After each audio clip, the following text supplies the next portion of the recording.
Bonsoir, on est en live. Coucou YouTube, coucou la rediff, coucou tout le monde. Coucou le rediffuseur. Coucou les personnes qui s'occupent des timestamps. Quel plaisir. Merci beaucoup Ouais. pour votre aide. Allez, viens. Allez, c'est parti, du coup. Bon, on va vous envoyer un petit peu d'opium ce soir. Oui. Ouais. Enfin. Est-ce qu'on pourrait peut-être faire une petite question pour les gens qui arrivent sur YouTube, du style comment ils ont découvert l'émission? Je pense que ça pourrait être sympa de savoir.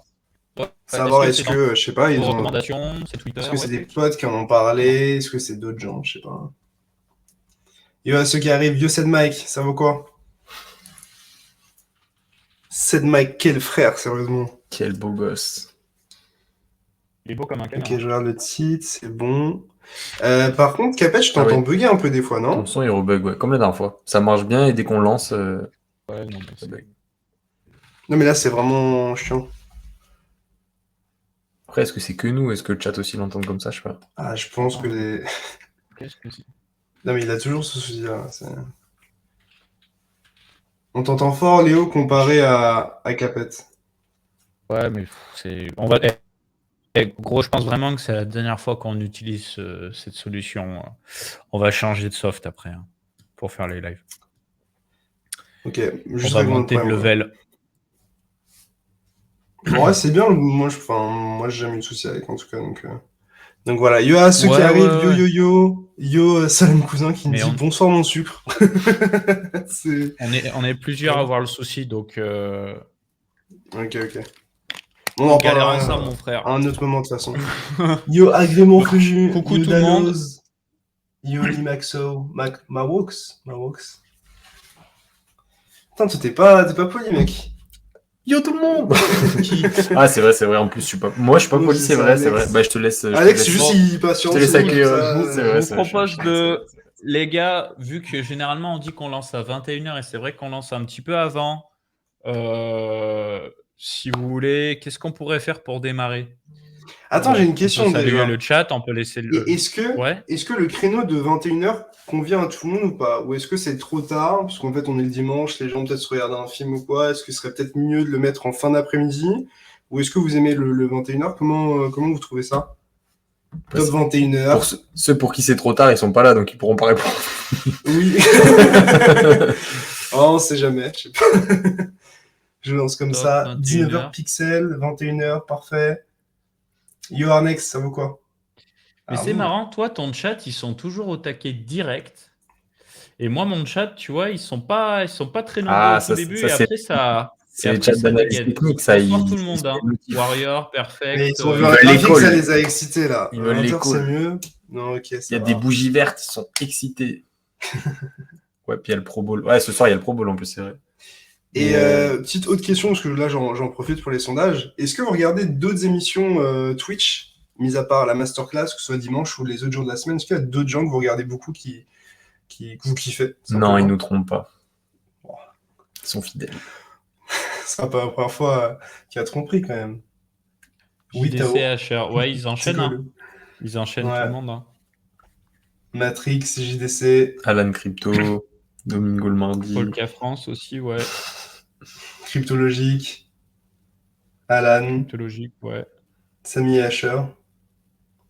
Voilà, base, quoi. Il y a un petit amourant qui s'est cassé. C'est gratuit. C'est bien.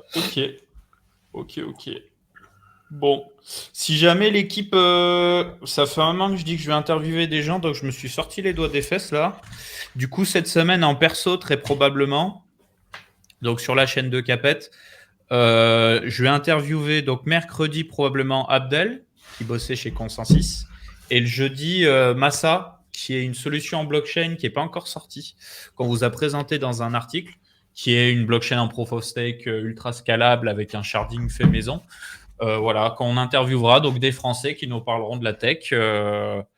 Donc ça va être plutôt sympa. Voilà, on va avoir un peu. Ça serait bien de relayer sur Fonda. En vrai, ouais.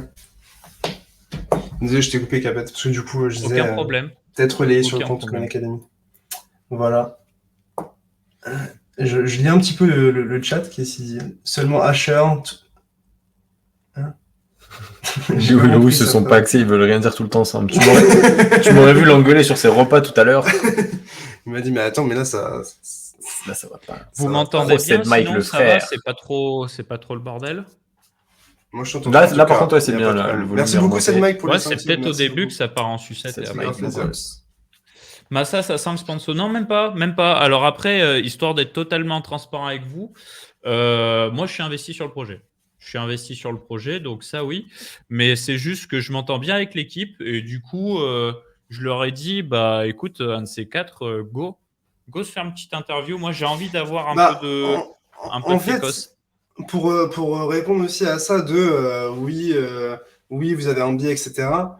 En général, on va pas se mentir, on va inviter la Ouais, plupart du temps des gens qui nous intéressent. Et les gens qui nous intéressent, on croit tellement en eux qu'on investit dans ce qu'ils font. Donc moi, enfin, forcément, ça peut créer un biais, mais ce qu'il faut comprendre, encore une fois, je pense qu'il y a beaucoup de gens qui comprennent pas ça parfois, c'est qu'on n'est pas des journalistes, c'est-à-dire qu'on n'a aucune ouais. obligation de ne pas avoir de pas avoir de biais ou de couvrir absolument toute l'actualité.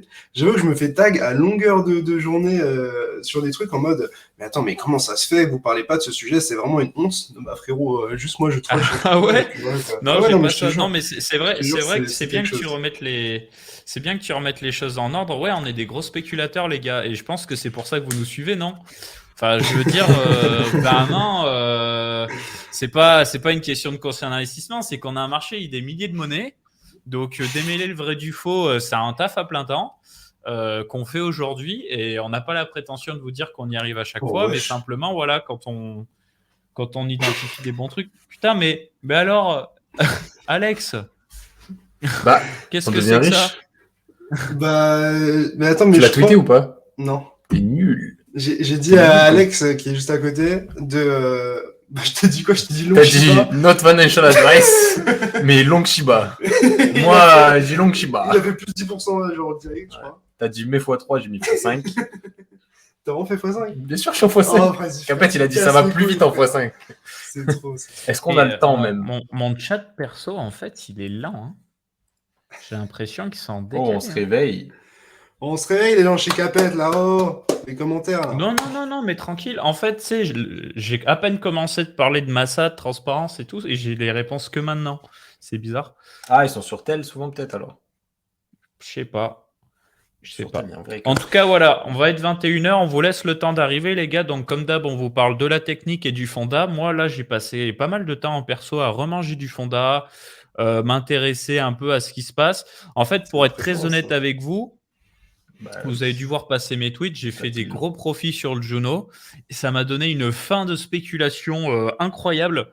Et comme en ce moment, je vous fais une petite série de vidéos et articles où je vous explique justement comment essayer de pick des bonnes crypto-monnaies, bah, j'applique la méthodologie à moi-même et j'essaie d'être de plus en plus critique par rapport à mes choix d'investissement.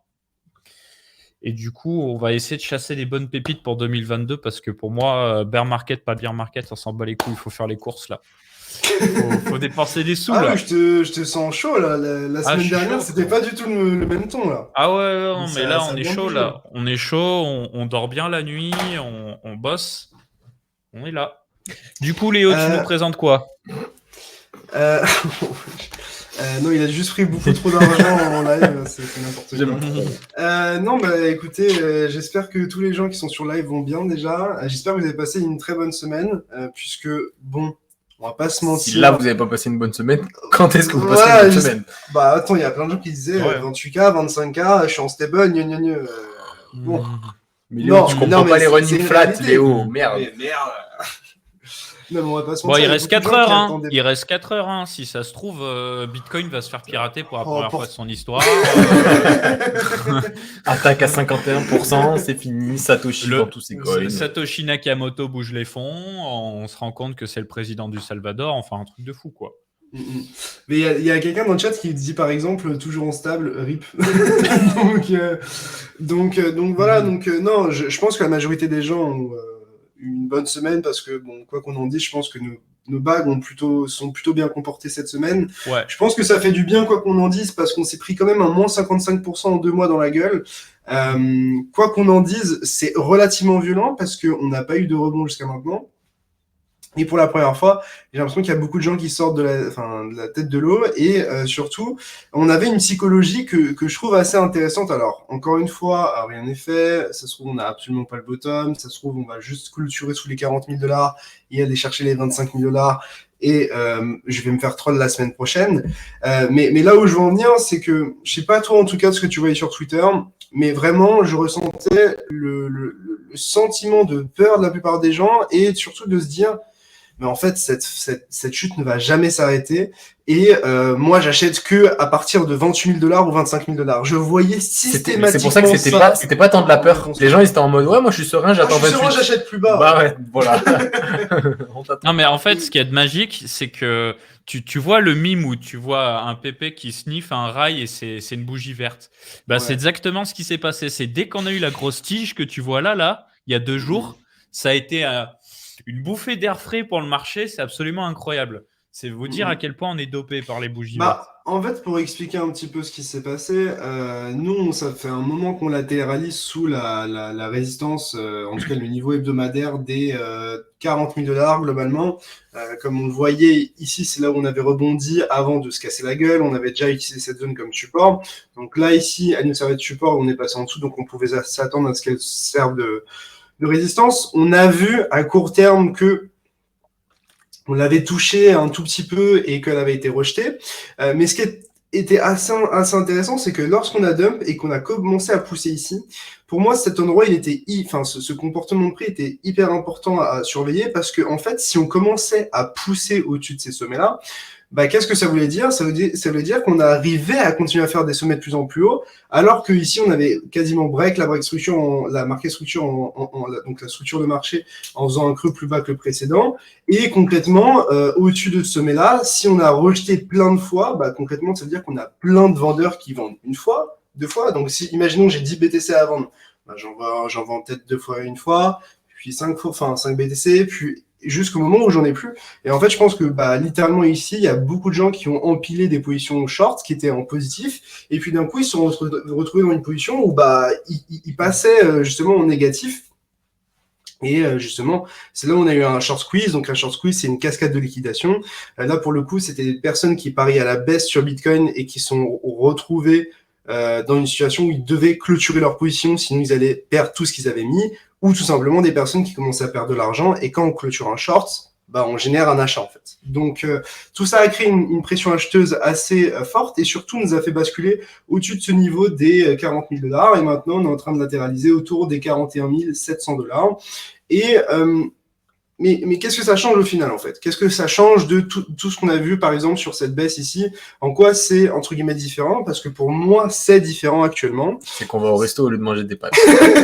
C'est vrai, c'est déjà un bon point. On est déjà un petit peu plus riche que la veille, mais surtout c'est que pour la première fois, en fait, de toute cette chute ici, donc depuis 2 mois, c'est la première fois qu'on casse des résistances. C'est-à-dire que, historiquement, ici, on rebondit, mais on casse pas de résistance. Ici, on avait une résistance qui était assez importante, qui était celle de 60 000 dollars, résistance hebdo. On l'a jamais cassée, malgré le fait de la retester quasiment 3 fois. Même chose ici, la première résistance était à 54 000 dollars, et puis après 60 000 dollars. On a rebondi, on n'a même pas été la chercher, et la seule résistance intermédiaire qu'on a été chercher, au final, on ne l'a même pas cassé. Même chose au niveau des 40 000 dollars, on a pris une bouffée d'air frais en rebondissant un petit peu, mais on n'a jamais réussi à établir de structure et surtout à casser des résistances, à savoir au moins les 46 à 48 000 dollars. Et là, pour le coup, on a latéralisé sous les 40 000 dollars et on a réussi à repasser au-dessus d'un niveau hebdomadaire. Donc, c'est la première fois depuis un certain moment.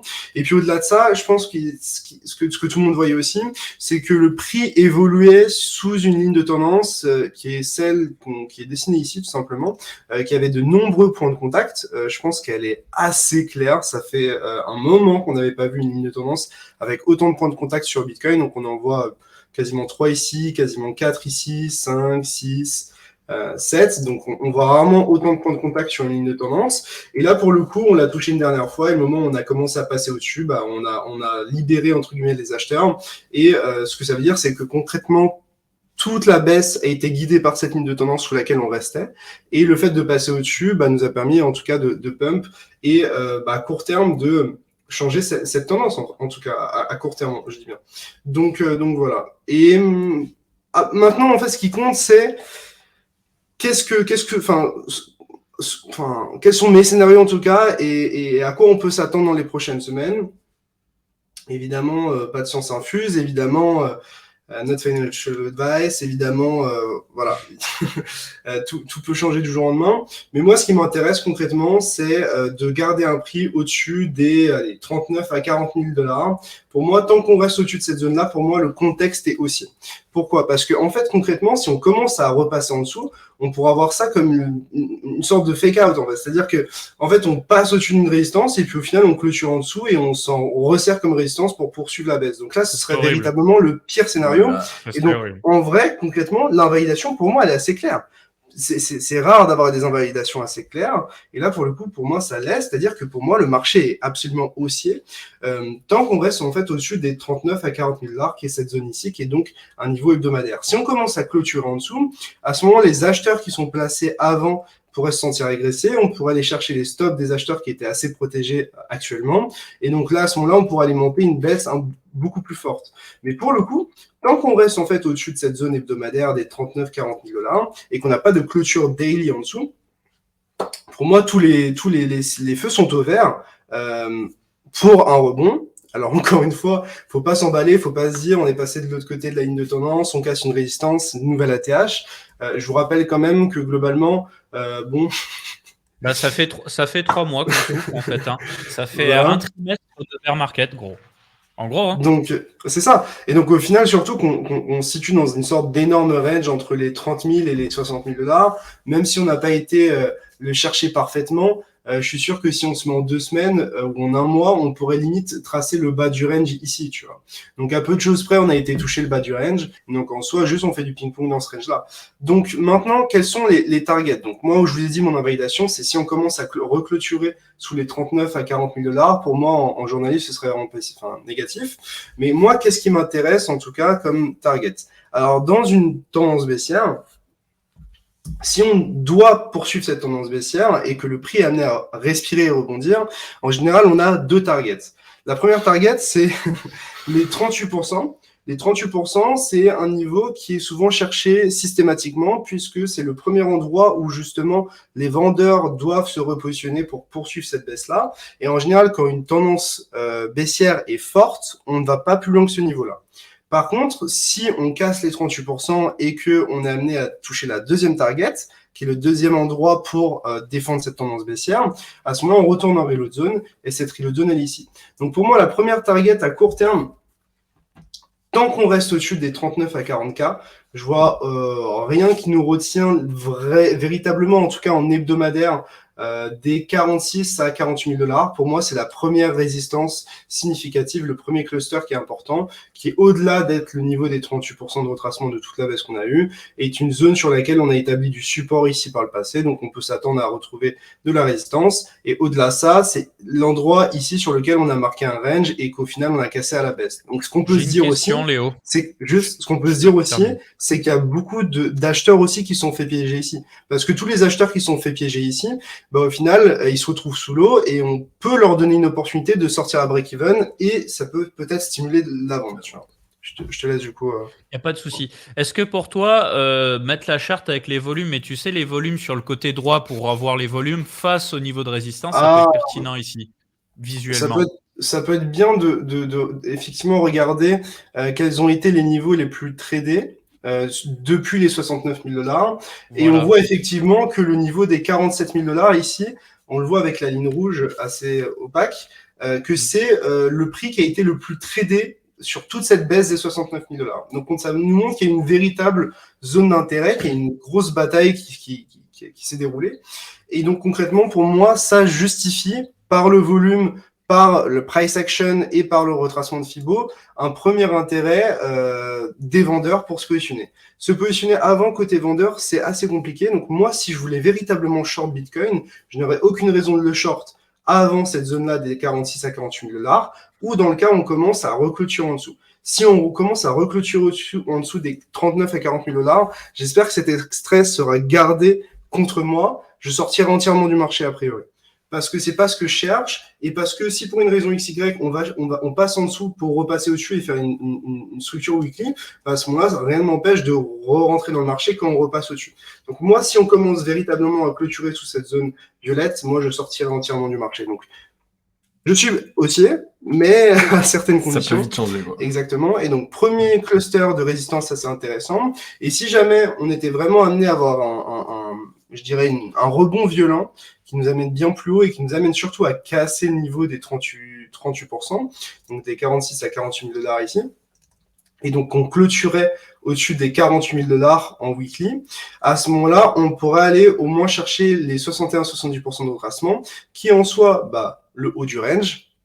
On joue un range ping-pong, et surtout le meilleur endroit pour défendre ce sommet-là et faire un sommet plus bas que le précédent. Donc on est encore loin de ce scénario-là, mais c'est toujours quelque chose à garder en tête, et j'irai pas chercher des ventes sur Bitcoin, j'irai pas me positionner à la vente à découvert. Moi, l'impression que ça me donne, en tout cas si on est vraiment amené à poursuivre vers le haut, c'est qu'il y a beaucoup de gens qui vont être dans le déni. Beaucoup de gens qui après une chute aussi grosse, se disent « mais en fait c'est juste un piège, on va encore se casser la gueule ». Ouais. On va aller aux 28 000, aux 25 000 $. Le J'en type vois n'est pas encore. terminé. Dans le chat, il y en a encore là qui disent moi j'attends 30K, comme ça je rachète tout fort et tout. Machin. Mais en fait, ce scénario, on peut l'avoir, tu vois. Mais tant qu'on passe pas en dessous des 39-40K, je pense que les gens n'auront pas leur confirmation, ils s'en foutront et ils se diront je suis dans le déni. Enfin, ils diront pas je suis dans le déni, mais ils sont dans le déni et ils essayeront d'absolument short. Donc voilà. Pour finir, autre chose, donc ces deux targets dont je vous parle, donc les niveaux des 38%, donc 46-48 000 $, première zone intéressante, et ensuite cette zone ici. Moi, ces zones de TP, comment je les perçois?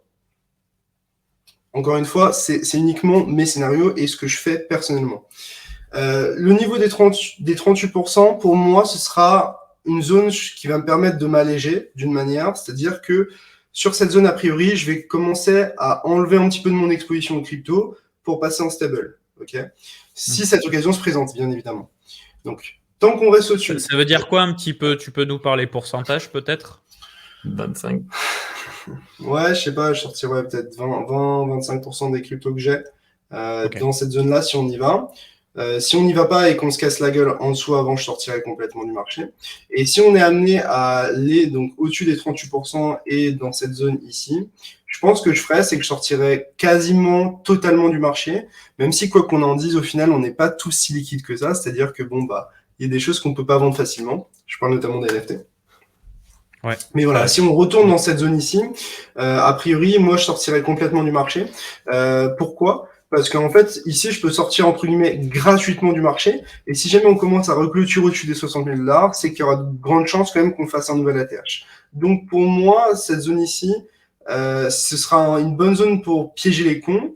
Et si au final, tous ces cons ne sont pas si cons que ça et sont des gens assez intelligents, eh bien, je le verrai avec des clôtures hebdomadaires ou en tout cas journalières au-dessus de cette zone, ce qui me permettront de re-rentrer. Donc voilà, c'est toujours plus facile à dire qu'à faire. Encore une fois, je dis ce que je pense et ça se trouve, je l'appliquerai pas. Mais c'est véritablement comment moi je le vois actuellement et je vais vraiment essayer de respecter ce plan pour moi-même. En soi, ce que je viens de dire, c'est littéralement mon journal de trading, quoi. Ouais, je fais juste la répétition parce qu'il y a une question dans le chat et j'étais sûr de l'entendre. Quand tu dis que tu sors dans cette zone-là qui serait autour des 60K, alors, comprenez les gars, ça ne veut pas dire qu'il sort définitivement. C'est que potentiellement, il peut re-rentrer plus haut. Mais il préfère en fait sortir comme ça, dans un mouvement avec les autres vendeurs. Et au mieux, il sort au top et au pire, il rachète plus haut parce qu'il y aura de fortes probabilités que potentiellement, on aille chercher des nouveaux plus hauts. Vous voyez le délire ? Ce que ça veut dire, c'est que je préfère acheter quelque chose de plus haut, mais qui a de plus forte probabilité de monter, que d'acheter un truc bas juste parce qu'il est bas. Parce que tu fais du trading. Ouais. Après, si tu fais de l'investissement, tu voilà, achètes si le tu prix fais de le plus bas. l'investissement, si tu trouves ça bas, t'achètes. Mais voilà, le trading, c'est pas une question de ça monte, ça descend, c'est aussi une question de timing. Et voilà, c'est pour ça que c'est hyper important de jouer des niveaux spécifiques et d'attendre des cassures pour pouvoir reprendre de l'exposition. Alors que quand on est investisseur, peut-être on peut être un peu plus laxiste et se dire juste, moi j'achète dans une fenêtre qui est assez large, qui est les 20 000 aux 40 000 $, advienne que pourra, et puis voilà. Michael, c'est l'or. Exactement. Il se passe quoi avec Shiba? Bah, Léo m'a dit de long, je suis une whale, j'ai fait boucher le prix, les gars. Désolé. Non, mais littéralement, avant d'appuyer sur le bouton diffuser, il a longue. Oui, C'est pour te le littéralement dire ça. quand même. J'y étais, hein. J'y étais. Attends, mais j'ai pas vu. Ça doit être sympa. Ouais, on vient juste Non, de mais c'est retracer plus que le- sympa. Mais ouais, c'est plus que sympa là. Oui. Ah oui. Mais tu m'as fait l'onglet là, Oh, j'aime bien. il- Donc il là, a en fait, appuyé je dis à sur le mon pote bouton. de longue, Et toi, moi, tu j'ai fais pas quoi? le temps de longue, et lui, il gagne de l'argent. Oui, Merde. oui. C'est Merde. incroyable. Incroyable. Bref, est-ce que en tout cas toute cette partie en tout cas analyse technique sur Bitcoin est claire ou pas? Parce Oui. que voilà, je pense que Bien ça sûr. l'est. Mm. Après, peut-être des gens ont des questions sur peut-être certaines parties de l'explication. Dans tous les cas, après, on va passer à Ethereum évidemment et au reste du marché, mais ouais, dites-le. Dites-moi si c'est clair ou pas. Et la question aussi que je me pose, c'est est-ce qu'il y a beaucoup de gens qui ont pas buy le dip? Est-ce qu'il y a beaucoup de gens, et c'est pas méchant, hein, est-ce qu'il y a beaucoup de gens qui voulaient buy le dip mais qui l'ont pas fait Qui attendait et plus qui bas. ont encore beaucoup de stable et qui savent C'est pas ça, quoi faire? c'est Parce ça que la en fait, vraie il y a une question. vraie question, c'est Mm. si moi j'ai beaucoup de stable, qu'est-ce que je fais? Oui, moi, j'ai pas bail. Oui. Let's go. Oh là là, je suis désolé les gars, je vous souhaite pas du Ça mal, me mais donne je le suis tellement sourire. heureux de dire ça. Je suis tellement heureux de dire ça. On est vraiment des bâtards, mais quel plaisir, bordel! Après, moi, j'espère que ça dit. Oh, bordel. Oh, shit. Ah oui, vous savez pourquoi ça nous fait sourire? Parce que c'est sur des frustrations comme ça que potentiellement ça peut repartir en fait. C'est après, voilà, encore une fois, rien n'est joué. Pour le moment, on attend une confirmation, donc il y a 1h il du faut créer de matin. la souffrance, en fait. Ouais, Tu vois? faut créer de la souffrance, Il faut exactement. créer de la souffrance, donc voilà. Putain, ça a l'air pixelisé quand même la diffusion StreamYard. Ça a pas l'air ouf. Ouais, non, mais ça, on va changer le soft. Je m'en occupe cette semaine. Ok. Accessoirement, les gars, est-ce que vous avez un plan? Mais là, c'est sur un écran immense. Ça c'est une Ouais, autre c'est ça. question pour vous. Est-ce que vous avez un plan si bon bah ça remonte? Qu'est-ce que vous faites? Est-ce que vous allez FOMO? Est-ce que vous allez laisser tel quel? Est-ce que vous avez un plan bien en tête ou pas? Moi personnellement, pour le moment, j'ai un putain de plan. Je suis trop heureux. J'ai sorti des stats petit à petit. Là, mon Juno, dès qu'il est unstake, j'en dégage probablement 60 ou 70% de sûr. Et je vais envoyer des 5000 balles ou des 10 000 balles sur plein d'altcoins. Donc, ça va aller chasser des pépites là. Les prochaines semaines, on va faire des lives, on va aller chasser des pépites. Moi, ce que je ferais, je vais exploser les oreilles On a les parce qu'il y a oreilles des qui sonnent, notifications qui. J'aime trop. Bref, en général, ça sent bon quand il y a des notifs. Mais Ouais. peut-être vous expliquer mon plan. Moi, si j'avais genre que du stable ou genre beaucoup de stable. Encore une fois, c'est genre moi ce que je ferais. Et en aucun cas, c'est genre un conseil en investissement ou quoi que ce soit. C'est encore une fois dans un monde où genre j'ai beaucoup de stable. Qu'est-ce que je fais? Comme je l'ai dit, pour moi, ce qui marque en fait, il y a quelqu'un d'ailleurs qui se foutait de ma gueule sur Twitter parce que genre, en gros j'avais juste dessiné cette zone en verte et je me suis dit bah tant qu'on reste dans cette zone ou au-dessus, ça va. Pour le coup, c'est vraiment ce que je pense. Et donc en gros, qu'est-ce que ça me dit? C'est que en fait, si le marché est amené à dip dans cette zone sur Bitcoin, vous aurez un dip temporaire qui sera généré sur les alts. Et en fait, ce sera justement pour moi l'opportunité de vous exposer à ce rebond-là en fait. Si moi je devais m'exposer au marché, ce serait probablement si jamais on va retester cette zone. Alors ça se trouve, on va faire ça avant de la retester ici. Ça se trouve, on va juste s'éclater la gueule et la traverser. Mais voilà, pour moi, si on va dans cette zone sur Bitcoin, je pense qu'il y aura pas mal d'opportunités sur les alts. Et du coup, l'objectif, ce sera d'identifier les alts sur lesquels se placer. Et ensuite, voir pour un rebond. Et par contre, si sur Bitcoin, on commence à traverser cette zone et qu'on n'a pas de rebond, justement, sortir de ces alts-là. Moi, en tout cas, c'est vraiment le scénario que je préférais. Et en vrai, peu importe qu'on pump avant ou pas, moi, je jouerais les alts, si j'avais beaucoup de stable, uniquement si on retestait cette zone sur BTC. Parce que si on pump comme ça et qu'on commence à dump, ça se trouve, il va y avoir beaucoup de panique sur les alts et peut-être des opportunités. De même, voilà. Donc moi, ce que je ferais, c'est juste, je blinderais en fait d'ordre limite sur des alts qui m'intéressent, sur des prix assez intéressants. Souvent, quoi qu'on en dise, les alts, elles sont dans un setup assez intéressant en ce moment, c'est-à-dire qu'on a les alts qui sont dans un setup où... Putain, mais quel enfer. on a les algues dans un setup où justement elles font une baisse, j'en sais rien, et là elles sont justement à l'horizontale comme ça, elles sont en train de faire ça. Forcément, trader un W, pourquoi pas, encore faut-il les choses pour l'encadrer, donc la localisation donc sur un support, le retracement, les divergences, etc. Mais voilà, ça se trouve, en fait, vous allez juste avoir un décollage et justement ce dip sur Bitcoin, ce qui va générer un gros dip sur les alts et sera probablement cet endroit-là qui sera intéressant à acheter, qui sera un retest avec un stop sous cette structure-là. Donc il y a beaucoup d'alts qui sont dans ces scénarios-là. Je vais faire un brief demain, évidemment, sur YouTube pour vous parler d'alts plus spécifiques. Mais voilà, il y a beaucoup d'alts qui ressemblent à ça et c'est ce que j'aime voir. C'est un prix qui latéralise et qui montre que il est prêt à se retourner en fait, puisqu'une tendance baissière, c'est des creux de plus en plus bas et des sommets de plus en plus bas. Et le moment où on commence à latéraliser, d'avoir de l'acceptation au niveau d'un niveau et de voir qu'il est défendu et qu'on n'arrive plus à faire des sommets plus bas que les précédents et qu'on en fait littéralement des plus hauts que les précédents, en général, c'est plutôt une bonne nouvelle. Donc, Là, on pourrait en parler des heures. Hein. Je pense qu'on fera un point de façon rapide sur les alts ce soir aussi. Après le fonda, on a des configurations dans tous les sens. Donc, soit Bitcoin, il nous fout vraiment les glandes et c'est vraiment l'hiver. Et c'est ça qu'il faut comprendre, en fait. C'est que là, c'est la Porsche ou la rue. Faut que ce soit très clair pour tout le monde. C'est soit Bitcoin, il fout les glandes et les alts, à moins 80%, c'est pas suffisant. On va faire des moins 90, des moins 95. Soit on est passé en zone de rechargement et on a des retournements. Et on commence l'opinion que j'ai aussi, un truc que je vois sur pas mal passé sur Twitter. Encore une fois, ça se trouve, l'avenir me donnera tort, entre grands guillemets. Mais tu me diras si tu as vu ça, Capette, mais je vois plein de gens qui disent oui, Bitcoin est à 42 000 $, mais on est toujours sur un setup de résistance.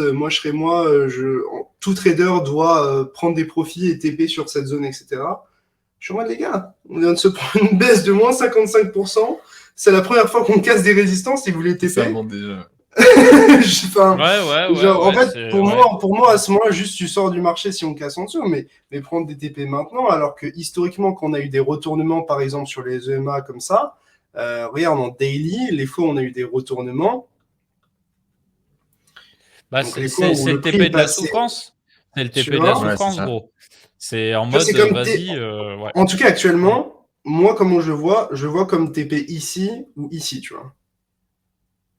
Et encore une fois, ça se trouve, on va repasser sous les EMA, on va repasser sous la résistance des 39 à 40 000 $. Enfin, en tout cas, le support qui jouerait de résistance si on passait en dessous.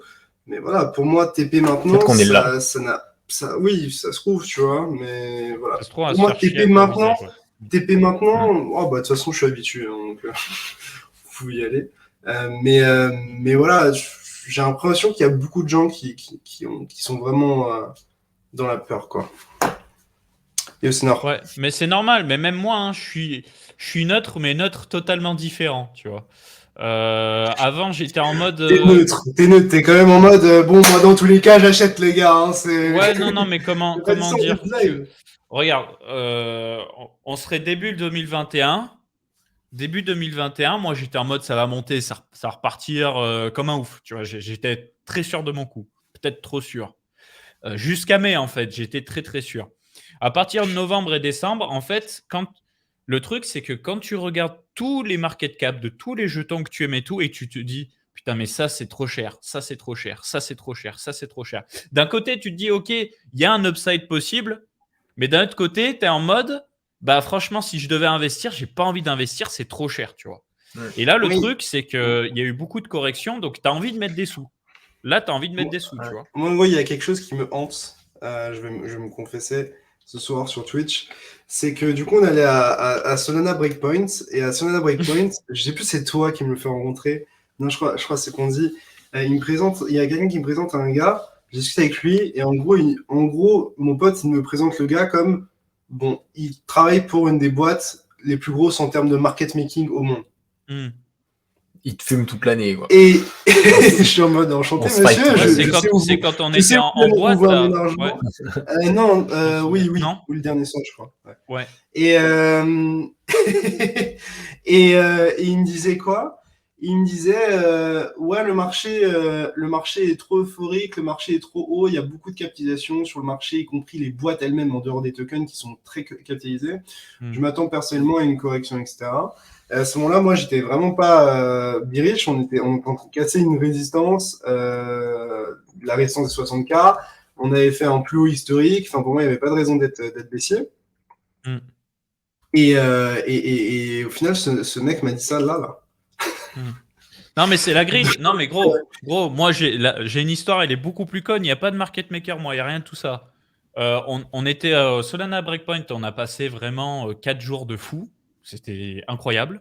Et j'ai dit à Ponzi, je lui ai dit, écoute-moi bien, frérot, je suis bourré. Ah oui, je me souviens de ça. C'est la même pour moi. Je lui ai dit, écoute-moi bien, frérot, je suis bourré, mais ce que je te dis maintenant, c'est tout ce qu'il y a de plus sérieux. Et je lui ai dit comme ça, je lui ai dit, 1, je suis ultra bullish. 2, cette fois c'est différent. Et 3, ça, c'est tous les signaux d'un putain de top, mais je vais rien faire parce que je suis une grosse salope. Voilà ce que je vais dire. Et tu sais ce qu'il m'a dit? Il m'a dit, je sors 70%. Il a sorti 70% au top, gros. Oh, le crack. Véridique, hein, Ponzi du trône. Hein. Et traînez plus avec Captain, c'est tout ce qu'on peut vous donner comme conseil. Et en fait, le truc, ce qu'il y a de chiant avec ce marché, c'est que d'un autre côté, tu vois, bon, on a eu le top de novembre, mais entre septembre et novembre, j'étais déjà greedy. J'étais en mode, vas-y, je suis greedy, mais je reste parce que, vas-y, plein les couilles de sortir trop tôt. Solana, je suis sorti trop tôt. Mars, sorti trop tôt. Et en fait, tu es habitué à cette grille d'avoir poussé, comme si tu n'avais jamais tradé de ta vie, comme si tu n'avais jamais rien foutu sur ce marché. Et au final, à un moment donné, tu te fais coucher, quoi. Donc, en fait, ce qu'on a oublié, et ce qui est assez fou, et j'ai l'impression que des fois, on ne tient vraiment pas la leçon, c'est qu'à chaque fois qu'on rebondit fort et que les alts se décorrèlent du Bitcoin, on se dit, de toute façon, les alts, elles sont fortes, elles tiendront, c'est bon. Et à chaque fois, elles sont rafalées, gros. C'est trop ça, gros. Je le jure, à chaque fois, les alts se décorrèlent que dans la zone où Bitcoin top, parce que Bitcoin latéralise, et du coup, bah, les alts, c'est la fête, quoi. Et à chaque fois, on se dit, elles sont fortes, on hold, on s'en fiche et on se fait coucher derrière. Bah, c'est frustrant de voir les mecs qui ont juste hodl toute leur vie et qui font plus que toi, ou en tout cas qui se gavent juste parce qu'ils hold, genre ils font rien, ils hold, et ça marche. Est-ce que ce serait pas le moment où je deviendrais riche? Ouais, genre à chaque fois, moi aussi, c'est bon, est-ce que c'est pas ce moment-là où... Ouais, c'est ça. Mais c'est pour ça qu'il faut un plan, parce qu'à l'arrivée, je vous dis, là on parle en mode novembre, on avait des signaux, mais je veux dire, pendant tout 2021, ça faisait que monter. Et d'un autre côté, on est bien content de ne pas être sorti aussi, parce que ça se trouve, on serait sorti trop tôt plein de fois. Ouais. Donc des fois, on se fait corriger, et puis c'est comme ça. Là où c'est vraiment dur, c'est justement pour ceux qui ont moins d'expérience, je dirais, et qui sont rentrés trop haut et qui se sont pris des corrections et qui ont voulu se refaire en sautant de jeton en jeton, et qui, pour le coup, entre les frais de transaction et les mouvements, se sont fait dépouiller par le marché. Et je pense qu'il y en a beaucoup des comme ça. Il y en a beaucoup. Ah, il y en a à chaque fois, il faut de la liquidité, mais c'est aussi comme ça que mais c'est comme ça que t'apprends. On a tous appris un peu comme ça au début. Ouais. Tu rentres, tu te fais fumer, du coup je vais me refaire, tu gambles, tu fais du levier. Oui, c'est bon. Comment tu l'as dit? Genre, t'as dit ça, genre en mode t'avais 80 milliards et tu fais le marché, genre oui, il faut bien vous générer un peu de liquidité. Moi je m'en Shiba, je peux bouger le marché, mec. Mais oui, en fait, je crois que tu es obligé de passer par là pour apprendre, parce que tant que tu le vis pas, bah, tu te sens toujours un surhomme, tu as toujours l'impression que tu vas timer le marché, que tu vas localiser les tops, les bottoms. Il y a quelqu'un qui me dit, mais pensez-vous à un top et début de bear market en 2022? Franchement, j'espère.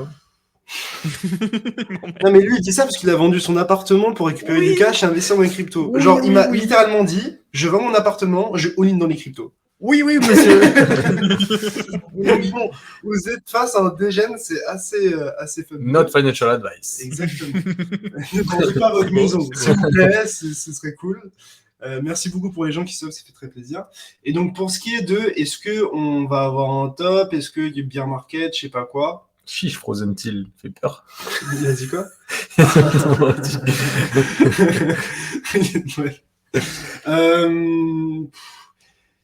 C'est compliqué en fait pour moi, genre Moi, je pense qu'on va juste range, en fait. Très sincèrement, je pense qu'on va juste range longtemps et faire chier un maximum de gens, en fait. Et ça se trouve, range, ça veut dire faire ça, passer en dessous, repasser au-dessus, etc. Est-ce que, du coup, ça, tu prends ça comme un bear market ou pas? Parce qu'en fait, les bear markets qu'on a pris dans la gueule en 2025, là, crypto, quand même, hein. nous, c'est genre ça. Bon, c'est court, bref. Genre ça, pour nous, c'est un bear market, mais est-ce que pour toi, ça, c'est un bear market? Si on range entre deux bandes pendant très longtemps. Moi, personnellement, j'ai du mal à me dire, OK, on a un bear market. Non, et puis en plus de ça, il y a à manger sur les altes, tu vois. En fait, moi, Ouais. ce qui m'énerve, c'est le mot bear market. Genre, moi, si je te dis oui, ou si je te dis non, quelle est la conclusion En fait, t'en si tires, t'es un investisseur, un bear market, typiquement, si t'es rentré en 2021 au top à On a 60K. déjà eu le bear market. Non, mais c'est pas ça. Mais Je c'est que suis déjà. pourquoi c'est un bear market? Si en 2024, on est encore à 30K, tu peux être encore dans le range au-dessus des 30K. Bah, Ouais. t'es un investisseur, t'es rentré à 60K il y a genre 4 ans. Il y a 3 Bear ans. Tu vois. market, c'est un marché C'est-à-dire, ça fait baissier. 3 ans que t'es en moins 50% sur ton folio. Si t'es un mec qui juste, tu hold. Genre vraiment, là, ça fait mal. Un bear market, Mm. c'est un marché baissier. Ouais, Donc, c'est un marché qui Mm. fait des sommets de plus en plus bas et des creux de plus en plus bas. ouais. Et qui a subi une correction en général sur les marchés traditionnels de plus de 30%. Bah, concrètement, les sommets de plus en plus bas en weekly, on les fait pas pour l'instant. C'est-à-dire qu'on a quand même fait un sommet plus haut que le précédent, et là, on est en train de marquer un creux plus haut que le précédent. Donc moi, j'appellerais pas ça bear market. Mais si on Ouais, commençait à faut qu'on avoir... apprenne à dire bear market. Normalement, c'est bear market. Nous, on Bear dit market, le bref. marché de la bière, ouais. Donc, Bref, on est excusez-nous. dans la bière, nous, on est trop avec le- On n'est pas dans l'ours. Mais voilà. Mais le moment où peut-être on fait ça, où justement on fait des creux de plus en plus haut et on casse ces creux-là et on amorce une baisse qui sera peut-être plus violente, pourquoi pas, tu vois. Mais dans tous les cas, T'as tracé le trait à 5000 $, là. j'ai tracé des trucs qui font très peur. Donc moi personnellement, bear market ou pas, je m'en bats les couilles. Et je trade ce que je vois, et ce que je vois, c'est il y a une première zone où je vais TP ici, une première zone où je vais probablement sortir du marché. Si on clôture au-dessus, je rentre. Si on passe en dessous de cette zone-là, j'irai probablement sortir totalement du marché pour rentrer si jamais on repasse au-dessus. Voilà. Et je me dis pas bear market ou pas, je me dis bah tant qu'on Est-ce que la charte on est casse belle? des résistances et que les supports tiennent, bah je reste dedans. Le moment où ça switch, je sors. J'espère juste que Bitcoin sera pas trop violent à la baisse. Parce que le truc, Ouais. sinon, c'est que côté alt, entre les layer 2, tout ce qui va se passer dans l'écosystème Cosmos, des blockchains en veux-tu, en voilà, les NFT, enfin, franchement, il y a trop de trucs pour s'amuser. Il y a trop de trucs pour rigoler, en fait. Après, à Il est moins trop excitant. 80%, on s'amuse moins, quoi. Ah ouais, c'est sûr, hein. C'est sûr. Mais après, Comme ce ça. qui est fou, c'est que en 2019, 2018, quand il y avait un bear market sur Bitcoin, tout le marché se faisait chier. Alors que là, on a de l'innovation qui est constante. Sauf, On a sauf des Nike qui rachètent des boîtes d'NFT, on a C'est pour des ça que je crois innovations. plus, moi, on a je crois plus à un vrai bear En market. fait, moi, je pense mais, à un bear market des cryptos, mais pas forcément des bull autres market industries. tu sur vois. l'NFT et l'inverse. Ouais. ouais, c'est ça, il y aura à boire et à manger. Non, mais après, montre-leur Chainlink. Montre-leur Chainlink pendant le bear market. Ouais. Chainlink qui est l'oracle par excellence et qui, au final, lui, n'a pas connu de bear market. Après, bon, c'est arrivé. Divisé par 3, quoi. Mais... Enfin, je sais pas à quel moment tu veux le prendre, mais il a pris quand même 65%, quoi. Ouais, non, mais d'abord, il a fait une grosse poussée. Après, il a fait petite correction, comme à peu Ouais, près mais je sais pas si tout cette actif. poussée, c'est le moment où on a double bottom sur le Bitcoin à 3000 $, tu vois. Ça, je me pose. Je Bref, sais plus. mais, Je sais plus. mais voilà, je crois beaucoup plus en une décorrélation maintenant par industrie plutôt qu'une décorrélation genre de certaines cryptos, tu vois. Genre, je pense que, genre, même si, enfin, si Bitcoin se casse la gueule, la majorité du marché se cassera la gueule. Et Ouais. c'est très rare des Cosmos, des Solana, des trucs qui décollent. Mais le fait qu'il y ait une autre industrie, genre par exemple la NFT, ou j'en sais rien, le gaming, ou peu importe. Bon, encore le gaming, c'est pour moi, c'est dans les cryptos, parce qu'on parle de token, etc. Oui, mais ça pourra faire comme des cryptos voilà, indépendamment de y a Bitcoin. moyen, tu vois, par exemple, le Ouais. métaverse, genre en mode Facebook, et là, les industries qui poussent, bah, t'as 2, 3, 4, 5, 6 exceptions, des domaines qui pètent, et puis le reste qui reste assez calme. Donc, C'est pour ça que moi, je crois pas trop à un bear market dans le futur comme on les a connus. Pour moi, genre 4 ans à moins 80%, ça n'existe plus. Dans le sens où, vu qu'il y aura toujours des industries qui vont pousser l'univers blockchain en général, bah, tu auras toujours des nouveaux arrivants. Et nouveaux arrivants dit Bitcoin, en fait. Donc moi, j'y crois plus. Un BTC à 5K, mais pendant longtemps, j'y crois plus. Après, est-ce Après, que faut je savoir suis... que ça Est-ce que n'engage je suis dans que le toi. déni? Oui, moi je suis dans le bien déni. sûr. Tu me dis, Capet et Léo me disent souvent que je suis dans le déni et c'est très probable. Hein. En fait, moi, J'ai pas envie de voir ça, donc en tu sais, fait, t'as pas moi, envie de voir, puis t'as pas envie d'y moi, je croire. suis dans un mood de. En fait, je crois à ce que je vois et parier contre l'histoire, c'est pas parier sur C'est les pas le, ouais, probabilités les plus élevées. c'est quoi. pas, C'est c'est genre, pas, ouais. c'est C'est prendre pas le, c'est pas le smart c'est bet. trader à compte courant, quoi, un Ouais. peu. Non, c'est sûr. Donc, c'est Bitcoin à 10K, ça ferait mal. Hein. Ça Ouais. ferait mal. Hein. Mais ce serait racheté. Enfin, je pense Moi, qu'entre 10 et j'y 20, crois pas, j'y crois pas. malgré Ouais, le est-ce stress, qu'à ça 10 serait ans, on met pas racheté. tous à la maison, tu vois, c'est ça le truc Tu aussi. vois, à C'est que... 16, 17, 18, tu vois, en cas d'extrême chute, j'y crois, mais 10K, non. Ouais. Ouais, du coup, je voudrais répondre à la question d'Arcas Live qui est très intéressante, surtout pour les débutants. En fait, si tu veux, faut pas chercher à mystifier le truc. Comme tu dis, pourquoi le BTC a autant d'impact sur les cryptos? Parce que historiquement, le BTC a toujours un impact sur les cryptos et que le marché, il a pris pour habitude de réagir quand le Bitcoin il baisse fortement.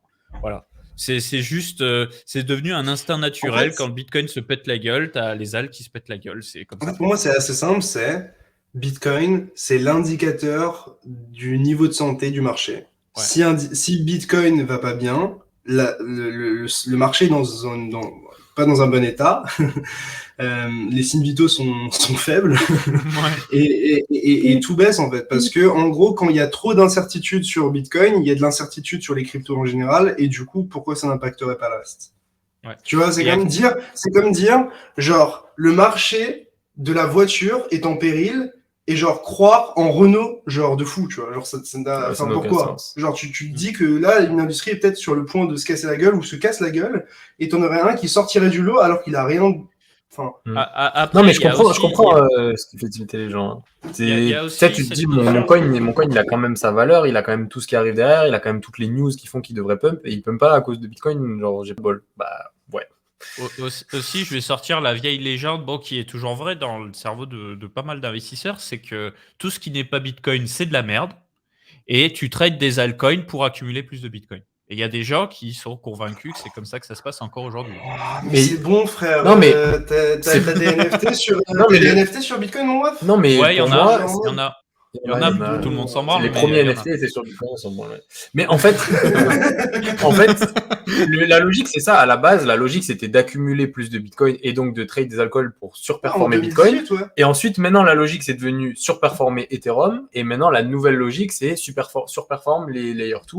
Mais du coup, au final, tu veux surperforme les Layer 2 qui veulent surperforme Ethereum, qui veut surperforme BTC. On en revient toujours à BTC, en fait. Donc, dès qu'il y a un problème, eh ben, je me réfugie sur BTC et je sais que je suis tranquille. Parce qu'en fait, Oui. on le disait la dernière fois, dans 20 ans, il y aura toujours BTC, normalement.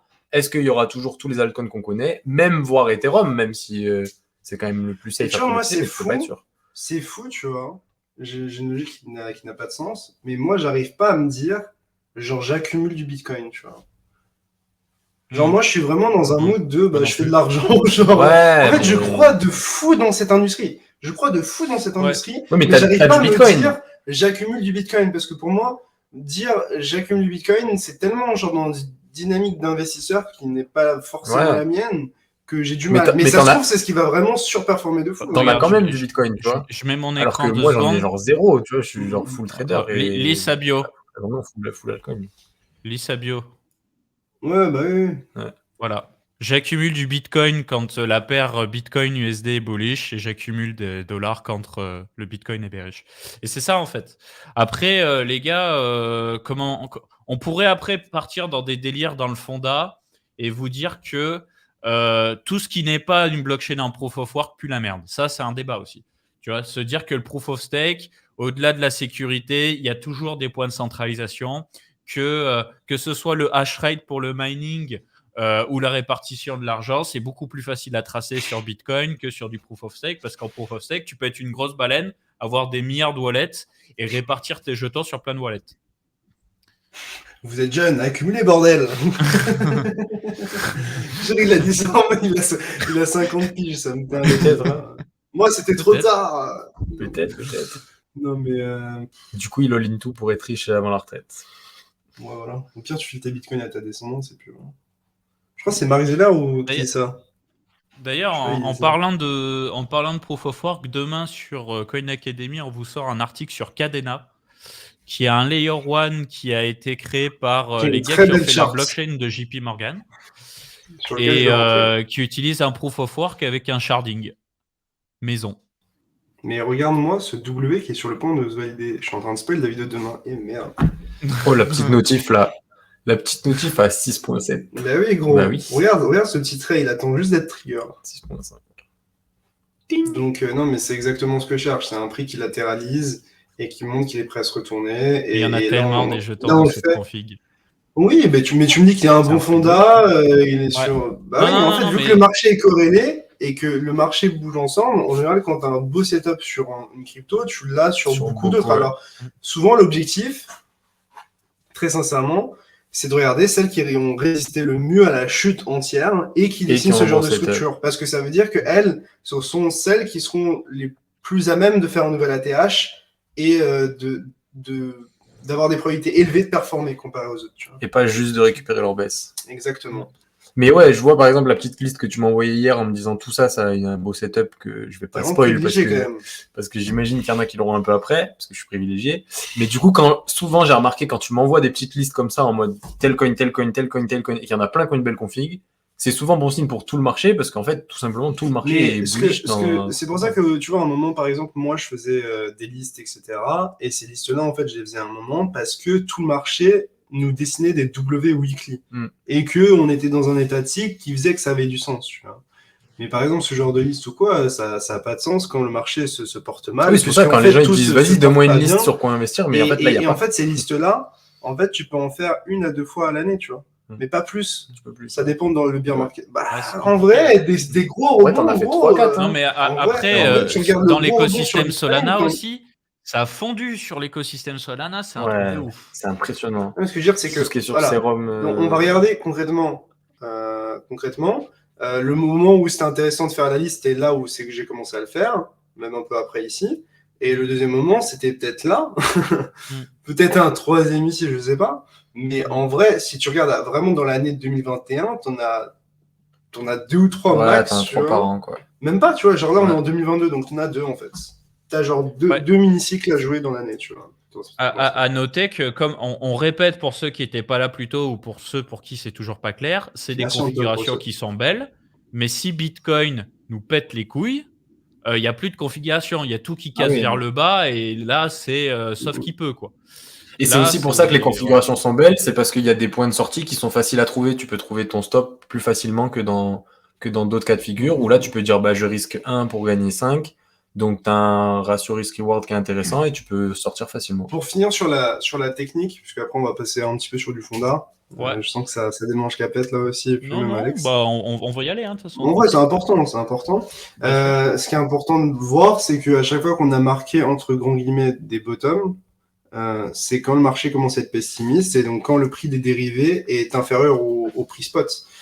Et donc, tu as vraiment un sentiment négatif. Donc, on l'a eu genre là, on l'a eu là. On l'a eu un petit peu, mais bon, c'était pas sur une durée, voilà. Pour moi, je te parle vraiment de moments où c'est négatif pendant plusieurs jours. Et on l'a eu là, concrètement.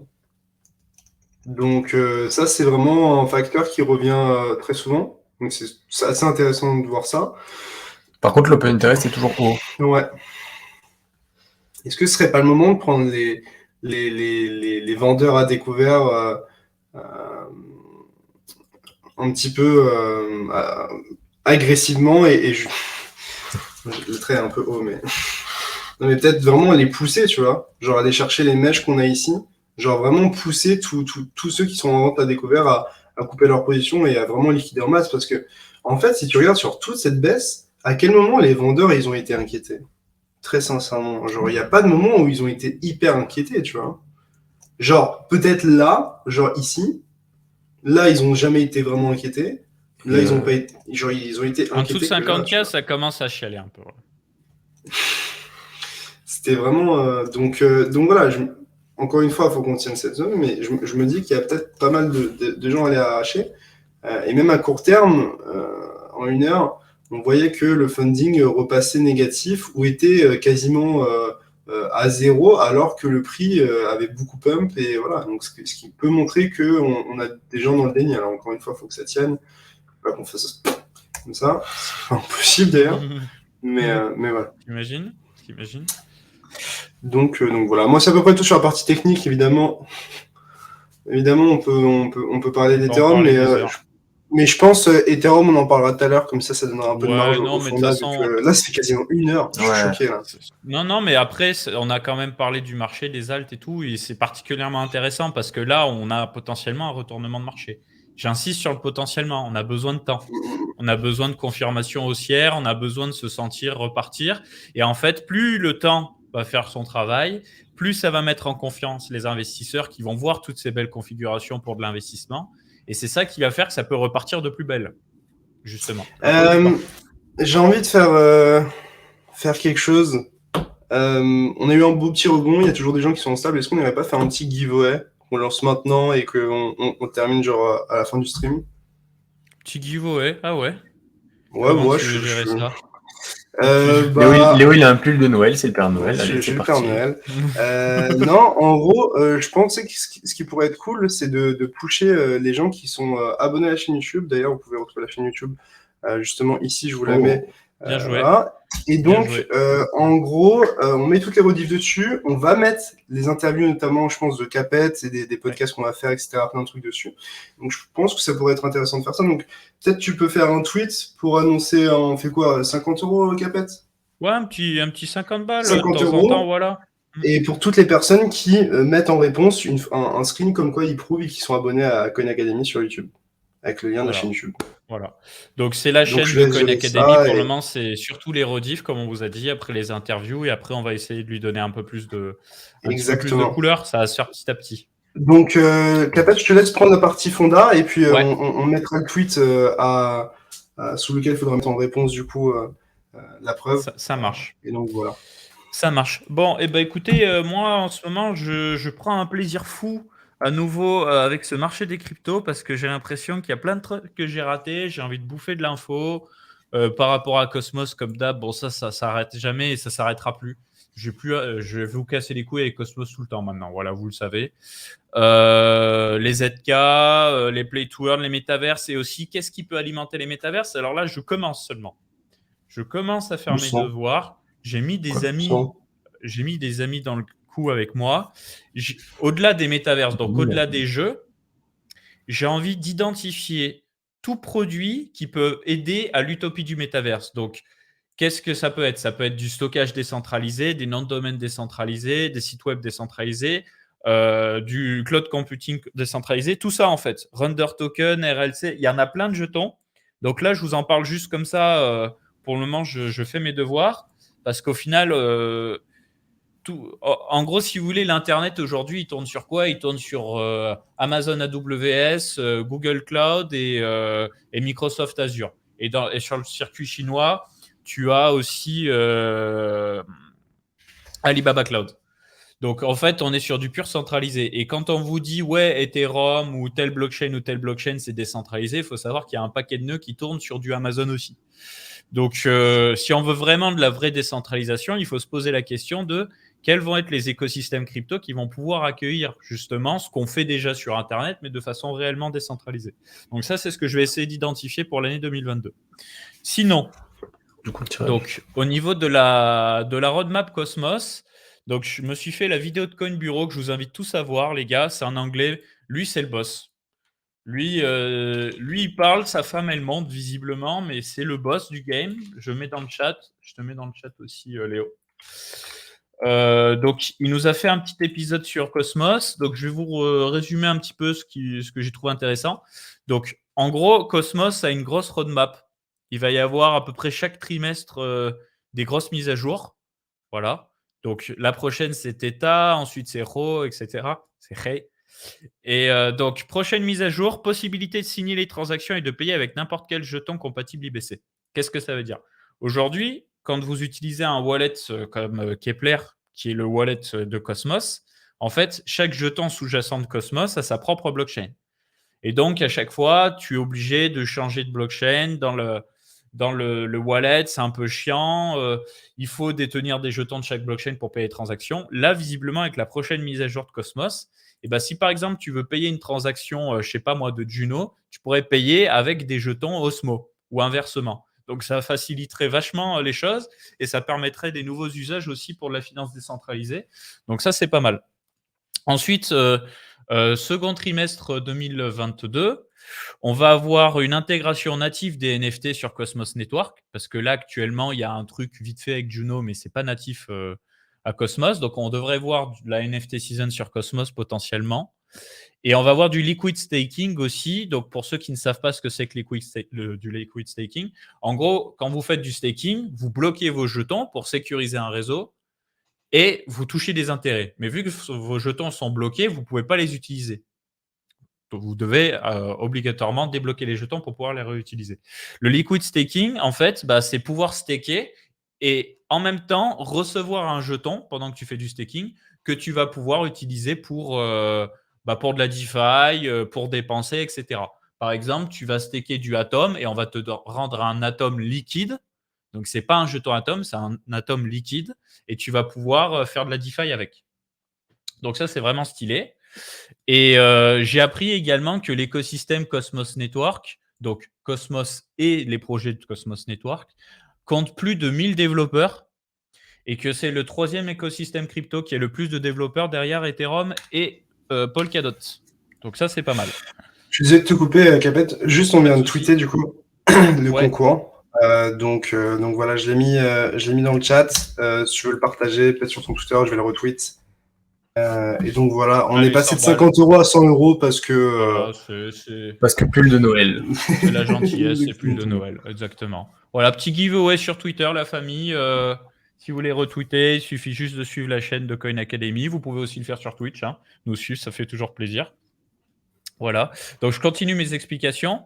Donc, après, on va prendre l'hebdo de la semaine sur Coin Academy parce qu'on a eu des news de la semaine qui sont vraiment sympas, je trouve.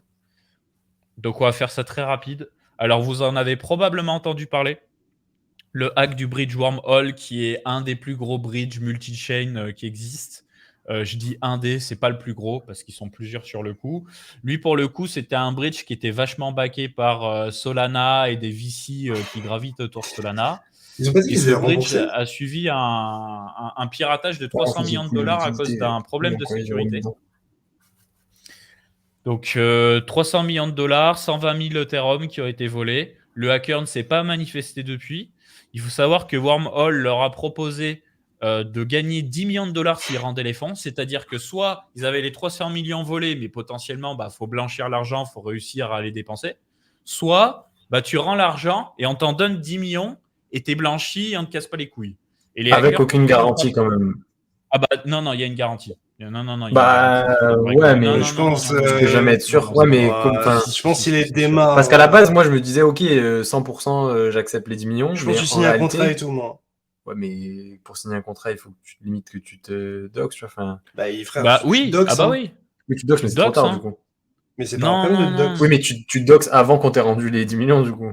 Tu vois ce que je veux dire? Oui, mais après, tu sais, d'un autre côté, le gars, quand t'as volé 300 millions. Pas te donner les 10 millions. Et toi, quand tu as volé 300 millions, tu t'organises. Ou t'envoies quelqu'un au front, ce dox qui dit je connais un tel qui connaît un tel. Enfin bref, t'as capté. Bref, donc gros piratage. Il faut savoir que Wormhole, ça m'a fait sourire ça. Donc le site s'appelle Wormhole Bridge de base. Il y a eu le piratage. Les mecs ont changé de nom de domaine. Il s'appelle Portal Bridge maintenant. Ils ont déjà commencé le rebranding pour. Ils ont commencé le rebranding pour que les gens disent Portal, ouais, ok, c'est safe. Parce que Portal by Wormhole. Wormhole, c'est tellement, c'est tellement huge. AD, du coup. Oui. C'est rebrand et tout, genre. Portal by Wormhole. Ah, ok. T'as même Wormhole là. Ils ont vraiment perdu genre 0 temps. Oui, non, mais il y a eu le piratage. Dans les heures qui suivaient, ils ont dit ouais les gars, vous inquiétez pas, on a trouvé un VC, il nous a filé 300 millions, donc vos Ethereum sur Solana ils sont backés. Voilà, donc ils ont bien colmaté la brèche quand même, mais ça a mis un coup de chaud. Voilà.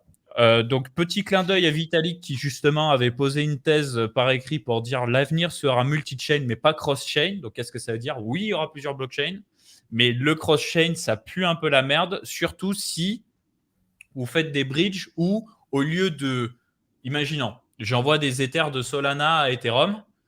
et ben, au lieu de les détruire sur la chaîne Ethereum et de les créer sur Solana, bah, en fait, tu as un bon pour Ethereum sur la chaîne Solana. Donc, en fait, tu crées de la monnaie à partir de rien. Et donc, ça veut dire que si tu es capable de pirater les fonds sur Solana, bah, potentiellement, tu crées de la monnaie à partir de rien. Donc, c'est le grand bordel. Donc, c'est pas la folie. Et pour le moment, bah, le seul bridge qui est cross-chain et qui met la confiance, bah, c'est justement IBC, quoi. Inter-blockchain protocol de Cosmos Network. Et d'ailleurs, à ce sujet-là, Ouais, il a répondu, ouais, j'ai vu pour Solana, tu parles. Ouais. il faut savoir que IBC, théoriquement, n'est pas une exclusivité Cosmos. IBC peut être intégré sur n'importe quelle blockchain en proof of stake qui a une finalité des transactions rapides. Donc ça peut être Avalanche, ça peut potentiellement être Elrond, ça peut être toutes sortes de blockchains. Et donc Solana va essayer d'intégrer IBC justement, donc ce sera un bridge qui sera quand même un peu plus intéressant. Je demande au chat, ça vous intéresse que je vous raconte? Là, je vous parle de Fonda, les gars. Je pense que c'est des news qui sont importantes, mais n'hésitez On pas à me parle d'un dire dans hack le de chat. 300 millions et qui concerne toutes les personnes qui utilisent Solana, techniquement. Donc, Ouais, moi, Solana, je me Terra sens Luna, concerné quand même. Ethereum, Polygon, ouais. Et je me dis, putain, mais des fois, c'est bien d'être juste con et de pas faire de la DeFi. Genre. Aujourd'hui, en Je DeFi, me dis vraiment, c'est juste bien des fois d'être un trou de balle et de pas des yields à s'exposer au protocole, 56% sur du stable, là. Ouais, Ensuite, donc, FTX associé à Coachella, donc c'est un festival. Voilà, petit festival, enfin même gros festival. Et là où c'est intéressant, c'est qu'ils vont émettre des tickets sous forme de NFT et qu'il y aura des NFT qui vous donneront certains accès privilégiés dans le festival. Donc, une nouvelle utilité au NFT qui fait sens. Pour le coup, le système de ticketing en NFT, ça fait sens. Hein. Ouais. Et moi, ça ne m'étonnerait pas que la Miserator, pour le prochain Z-Event, fasse du NFT. C'est pas lui qui crachait sur les NFT d'ailleurs?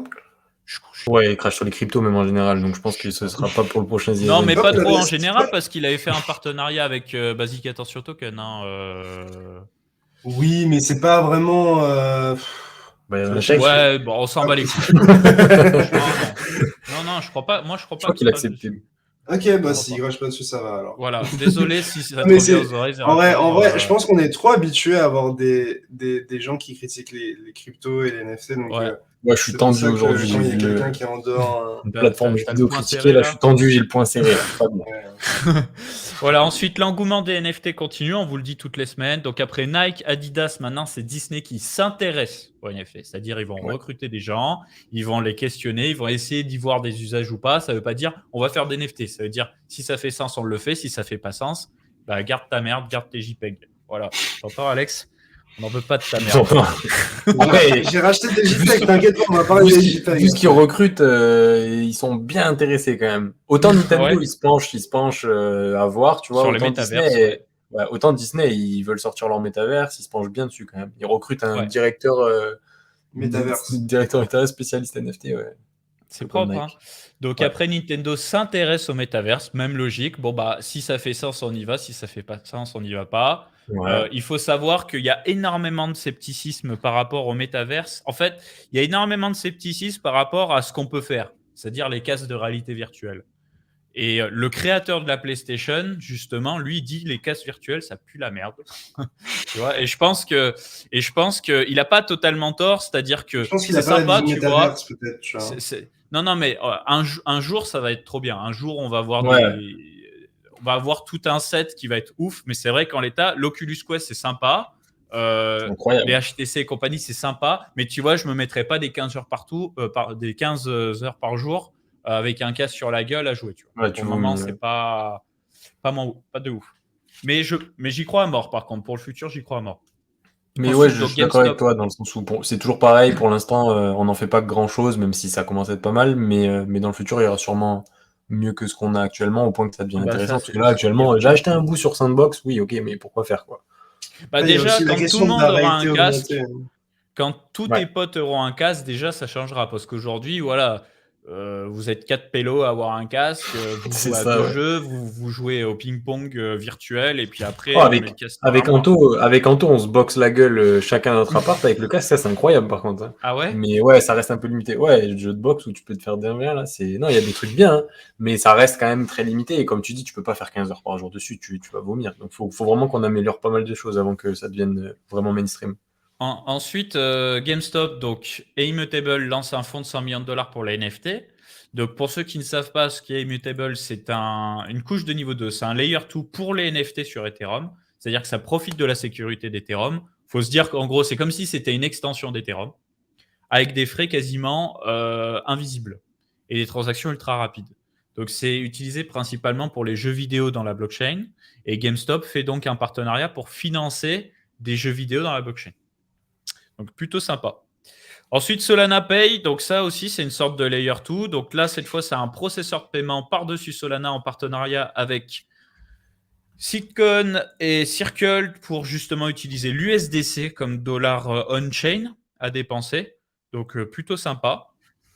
Et pour terminer dans les news, oui, pardon. D'ailleurs, marrant, Solana, à chaque fois, les gens crachent dessus au bottom. Enfin, pas au bottom, il y a quand même une grosse baisse sur laquelle ils ont craché dessus. Mais ouais, en tout cas, moi, Solana, je commence à surveiller de plus en plus parce que j'ai vraiment l'impression que les gens vont retourner leur veste tôt ou tard. Donc, Khan Academy redevient Solana maximaliste, j'aime bien. Oui. Non, mais moi, Solana, ça reste une blockchain, je respecte énormément. Je ne nie pas ce qui s'est passé. Je ne nie pas que ça a été catastrophique, ce qui s'est passé, je parle en termes de problème. Le problème Wormhole, c'est autre chose encore. C'est un problème de sécurité. Ça aurait pu être sur n'importe quelle blockchain, tu vois, en soi. Non, pas vraiment. Non ? Non, pas vraiment. Non. Après, oui, ça aurait pu être. Ce que je veux dire, c'est que c'est la faute de la conception de Solana. Ouais. En fait, si tu veux, tu as des blockchains type, je crois, Cosmos ou justement Cadena, où en fait, si tu codes un bug, ton code, il ne s'exécute pas. Donc, ça te dit non. Cosmos, je crois, ils ont eu 0 problème de sécurité depuis la création et ils existent quand même depuis 2014. Et alors que, corrigez-moi les Tecos, mais il me semble que c'est ça, alors que Solana et Ethereum, tu t'envoies ton code et c'est un peu plus tolérant et potentiellement, il peut y avoir des problèmes, quoi. Mais là, c'était un truc, franchement, j'ai regardé l'attaque, ils ont bien campé sur le sujet. En fait, c'était une faille de sécurité qui était sur une ancienne mise à jour de Solana, genre la 1.8. Sauf que là, on est en 1.9.4. Mais comme tous les smart contracts ne sont pas à jour, et du coup, baiser. Du coup, baiser. Voilà. Binance se lance sur le marché ukrainien. Donc voilà, on a noté ça. Le gouvernement ukrainien n'interdit pas le paiement par crypto-monnaie tant que celui-ci est converti en fiat. Voilà. Binance qui veut être absolument partout. Utiliser les cryptos, mais n'utilisez pas les cryptos. Là. C'est un peu valeur mobilière, quoi, comme l'or. En fait, en gros, en tant que commerçant, tu es obligé de vendre, quoi. C'est ça. Tu es obligé de vendre, te faire taxer, racheter et te faire taxer. Après, ça dépend, parce que sur les cartes, du coup, c'est fait en sorte que ce soit pas aux commerçants de faire l'échange. Genre, la carte a fait l'échange elle-même. J'ai bien aimé ce petit tweet de SL, donc l'eSport League. Justement pour dire trop bien, Immutable X GameStop. Vu le nombre de partenariats crypto qu'on voit dans le secteur de l'e-sport, entre Vitality avec Tezos, Astralis, ils sont sponsors Bybit, je crois. Vitality aussi. C'est un truc de ouf, il y a du sponsor crypto partout, donc c'est évident qu'on va se mélanger à un moment ou à un autre. J'ai hâte de ce moment-là. Moi aussi. Ensuite, petite parenthèse, voilà, moi je compte cette année me renseigner un peu plus sur l'impact environnemental des blockchains. Je vous promets pas de vous faire des rapports de fou, mais ça peut être intéressant effectivement d'essayer de réfléchir aux différentes blockchains, comment faire tourner un nœud, ok, faut tel processeur, tel RAM, tel machin, ces processeurs, RAM et compagnie, ça utilise quel composant, il faut quoi, du cuivre, du silicium, du plastique, il faut les transporter, etc. Essayez d'avoir une vision un peu plus claire par rapport à la question, justement, pour clouer le bec de quelques sceptiques. Ouais, moi je suis d'accord avec toi, ça m'intéresse beaucoup aussi parce que même si je suis pas écolo et du coup je me suis jamais penché dessus, c'est chiant le truc du mais tes trucs ça pollue. En fait, je sais pas quoi répondre alors que je sais très bien que la personne en face elle sait pas non plus. Et du coup, je m'aventure pas sur des terrains que je connais pas. C'est un peu infâme, ouais. T'as raison. J'en profite, les gars. Coinacademy.fr. Voilà, donc le site pour lequel on bosse, qu'on a créé, qui vous propose tout plein d'analyses fondamentales sur les différents projets. Moi, je suis sur une série d'articles en ce moment où je vous explique, les débutants comme les non-débutants, comment comprendre l'utilité d'une crypto, la tokenomics, donc l'économie de jetons, comprendre justement l'inflation, comprendre à quoi servent les jetons, la capitalisation, Banger sur banger. vous aider à mieux comprendre, vous faire gagner du temps, parce que c'est des notions, tôt ou tard, elles vont rentrer, elles vont monter au cerveau. Mais simplement, c'est pas toujours évident de trouver des gens qui vous l'expliquent correctement. Voilà. Nous, on l'a appris sur le tas. Aujourd'hui, ça me fait plaisir de vous l'apprendre dans des articles et dans des vidéos. Par exemple, je vous aide à utiliser l'outil de Messari pour identifier les prix d'achat sur des jetons type Solana. Parce que oui, il y a des gens qui ont acheté du Solana à 4 centimes le Solana, les gars. Oui, ils ont fait x4000. Oui, elles ils ont sont fait vraiment 4000. trop belles, les miniatures. C'est ouf. Bien sûr qu'elles sont Pas trop sur belles. mon écran. Attends.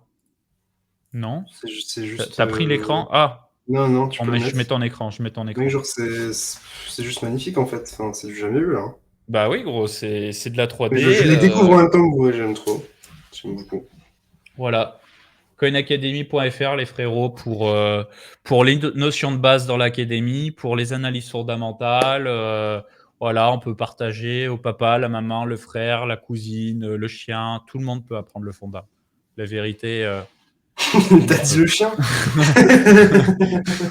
Je vends ma paroisse. Non, mais ça se remplit bien l'académie. Et franchement, les gars, la meilleure chose à faire, si vous voulez vraiment step up et que vous avez encore peu d'expérience finalement, c'est de les bouffer les uns derrière les autres, les articles. Même sur des sujets qui vous parlent moins, parce que il y a beaucoup de notions à apprendre sur ce marché. Pas de raccourci. Il y a quelqu'un qui me demande ce que j'ai pensé de l'intervention de Asher dans Popcorn. Je l'ai pas vu. Tu l'as vu? Moi, on m'en a dit du bien. On m'en a dit du bien, mais est-ce que peut-être les gens ont un avis dans le chat? Moi, personnellement, je me sens safe d'être défendu par Monsieur Owen Simonin. Sincèrement, il parle bien, donc bon, à partir de là, ça devrait aller. Non, moi, je me souviens juste. En fait, ça me faisait peur. Moi, ça me faisait peur parce que tu vois, la partie NFT, genre, certes, il explique bien, mais j'ai pas l'impression qu'il soit très impliqué ou qu'il en possède, tu vois. C'est la seule crainte que j'avais. Et vu que c'est nouveau aussi, évidemment. Mais apparemment, il a bien géré, ça dit dans le chat. Donc non, il s'en est bien sorti, mais moi, ce qu'il faisait. En fait, je suis resté 1 minute parce que je voyais. Lui, il expliquait son truc full passion. Et face à lui, tu voyais, c'était en mode. Ouais, non, mais c'est vrai, il y a des petites subtilités qu'on n'a pas compris.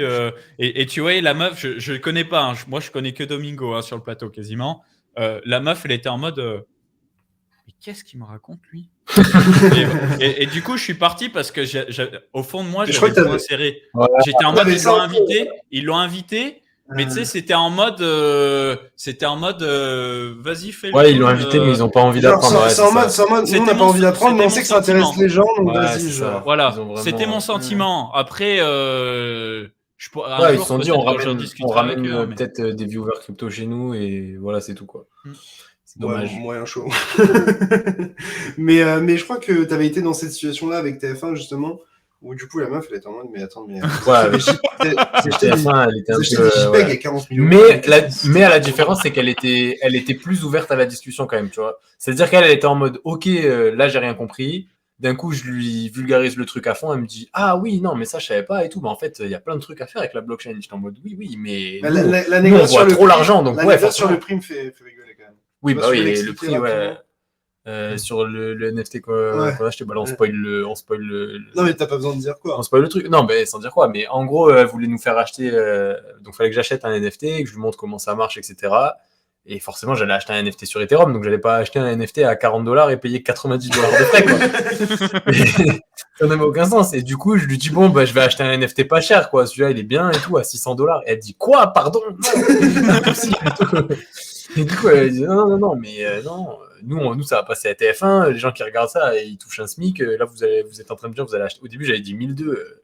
Parce qu'Anto, il disait, lui, il est bien, lui. On va pas acheter le floor, il est bien. Lui, oui, elle a dit, tu vas acheter le floor. Elle a dit, ouais, mais au pire, pour l'exemple, on en a acheté un 40 balles. Il fallait lui expliquer qu'il y a aussi 100 balles de frais. Donc là, ça, c'était compliqué. Donc j'ai dit, là, on va trop rentrer dans les détails des sphères. Mais ouais, après, elle était ouverte à la discussion, tu vois. Quand les gens, ils sont curieux et ouverts, tu leur pousses direct des trucs qui les rapprochent à leur vie de tous les jours. Ou typiquement, je lui ai parlé de son assurance et je lui ai dit, bah ouais, en gros, vous avez besoin d'un assureur. Et du coup, si l'assureur, il est véreux et il vous baisse, tu peux rien faire. Alors qu'en soi, si c'est décentralisé et qu'il n'y a pas d'assureur, bah, tu fais confiance à toute la blockchain et donc en soi, tu fais confiance à personne en particulier. Et tu vois, je lui parle de trucs qui la touchent à elle dans son C'est quoi, quotidien. C'est Code is Law ou un truc comme ça? Ouais. C'est Mais exactement ouais. ça.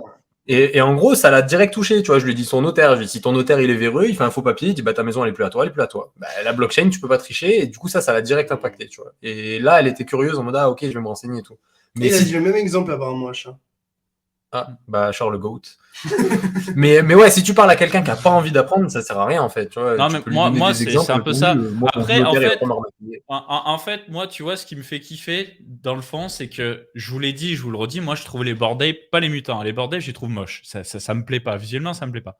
Mais depuis que j'ai lu ton histoire, qui explique que, justement, c'est des singes, ils sont ennuyés parce qu'ils sont devenus trop riches et tout, et qu'en fait, des gens achètent ce mime, Ouais, et que ça. derrière, tu as des gens qui pètent un plomb parce que justement, tu mets des sommes astronomiques dans des JPEG, ça me Et que ça fait va rire. passer au Tu super vois, Ouais, drôle. du coup, le mime oui, me régale. Le et mime puis, me du coup, le régale. mime a fonctionné, quoi. Qui sont vraiment devenus riches en achetant leur bordel. Ouais, c'est incroyable, mais ouais.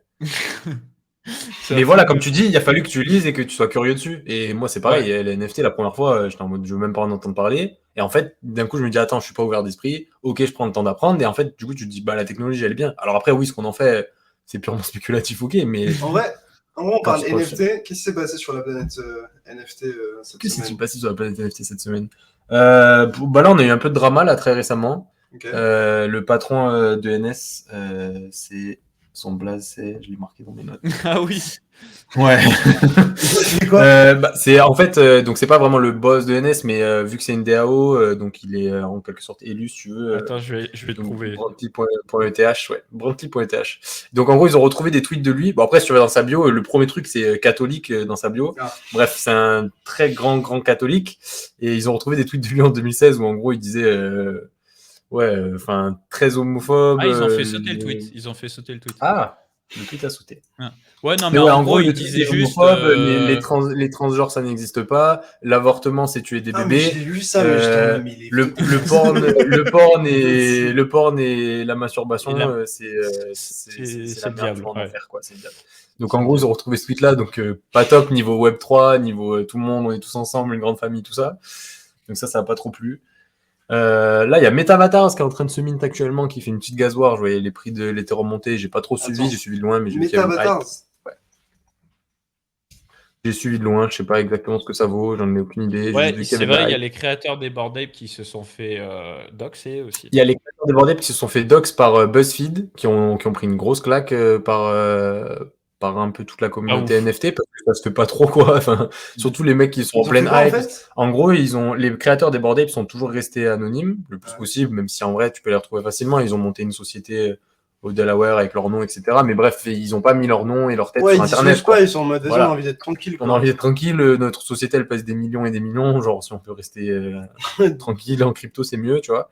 Et du coup, il y a une journaliste de BuzzFeed qui a essayé de les Ça, à dox. chaque fois, c'est ça. Ouais. Ça Et en rend fait, fou. elle démarre son article en disant je les dox pour savoir si c'est des mauvaises personnes, parce qu'elle dit imagine c'est vraiment des mauvaises personnes qui ont fait des trucs graves avant. Et du coup, elle se rend compte que bon bah ils ont pas fait trop de trucs graves à part. Mais du coup, je donne quand même leur nom. Voilà, du coup, je donne quand même leur blase. Voilà. De plaisir, voilà. Et c'est ouais, du coup, ça n'a pas été hyper bien vu par la commune, mais du coup, ils se sont autodox en mettant des photos d'eux avec leur bordel, c'était sympa. Ça a fait un petit, ça a fait un petit copy-pasta où tout le monde mettait genre moi en Web 2, moi en Web 3. J'ai fait une bonne graveuse avec, c'était sympa. Et il y a eu, Ah oui, et le gros truc de la semaine, là, c'était Clonix, effectivement. Bon, tu sais de quoi on parle. Mais ouais, Clonix qui ont sorti leur airdrop. Donc Clonix, c'est donc Artefact et Nike. Donc en soi, en fait, en quelque sorte, c'est le premier NFT créé par Nike, celui-là, du coup. Ouais. Et ils Que ont t'as montré acheté. un autre. Ouais.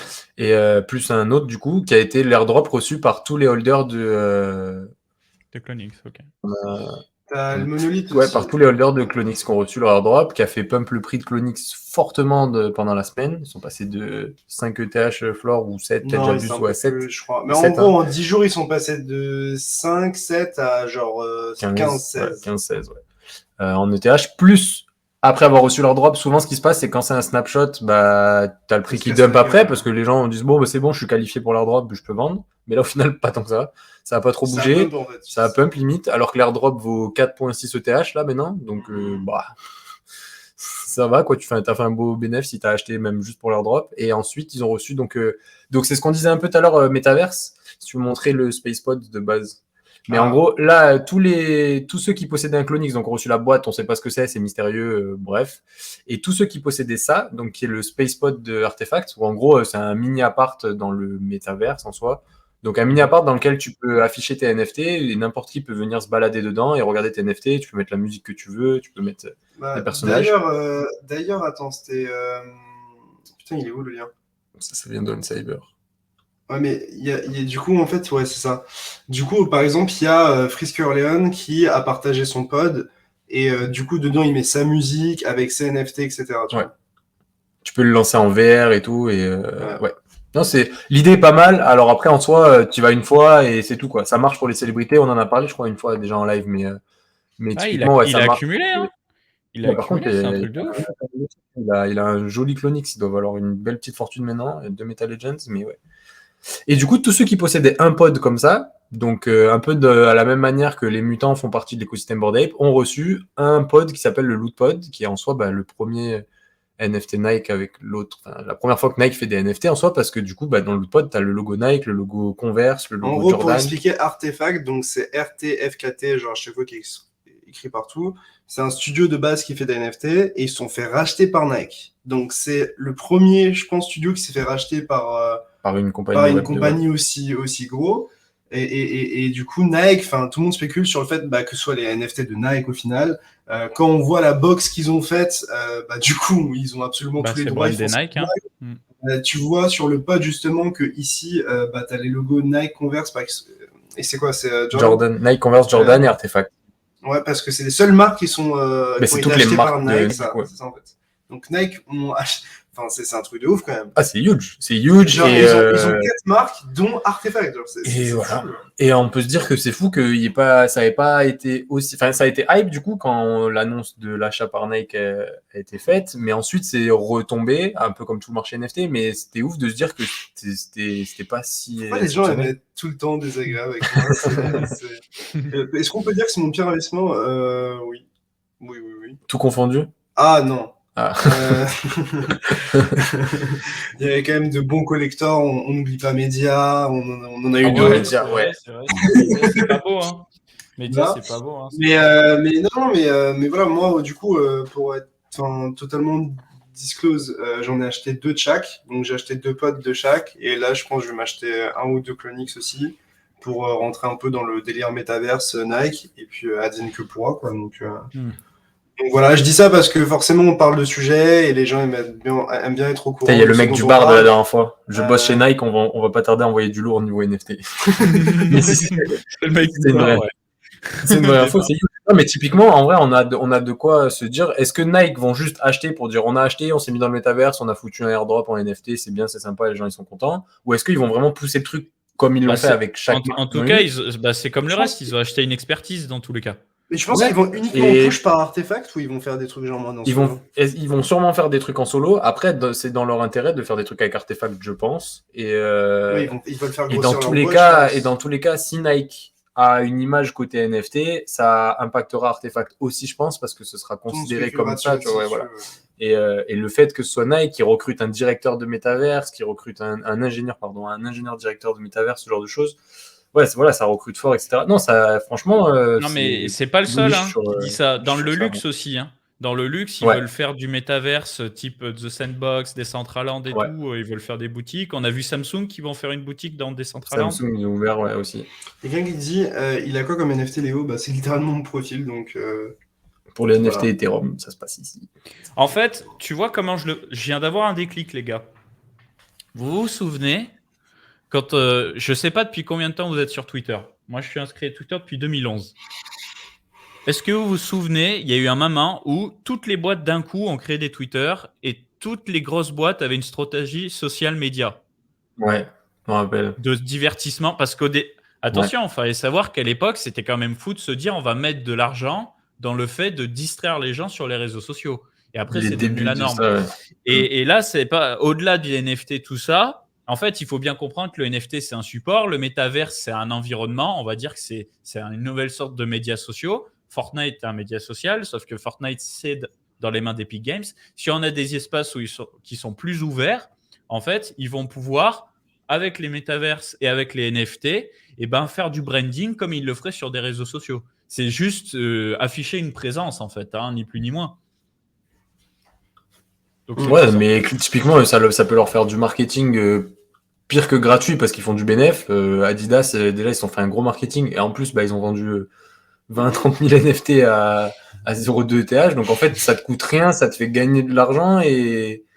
Je rebondis juste sur le message de Vic parce que je pense qu'il y a d'autres gens qui disent ça.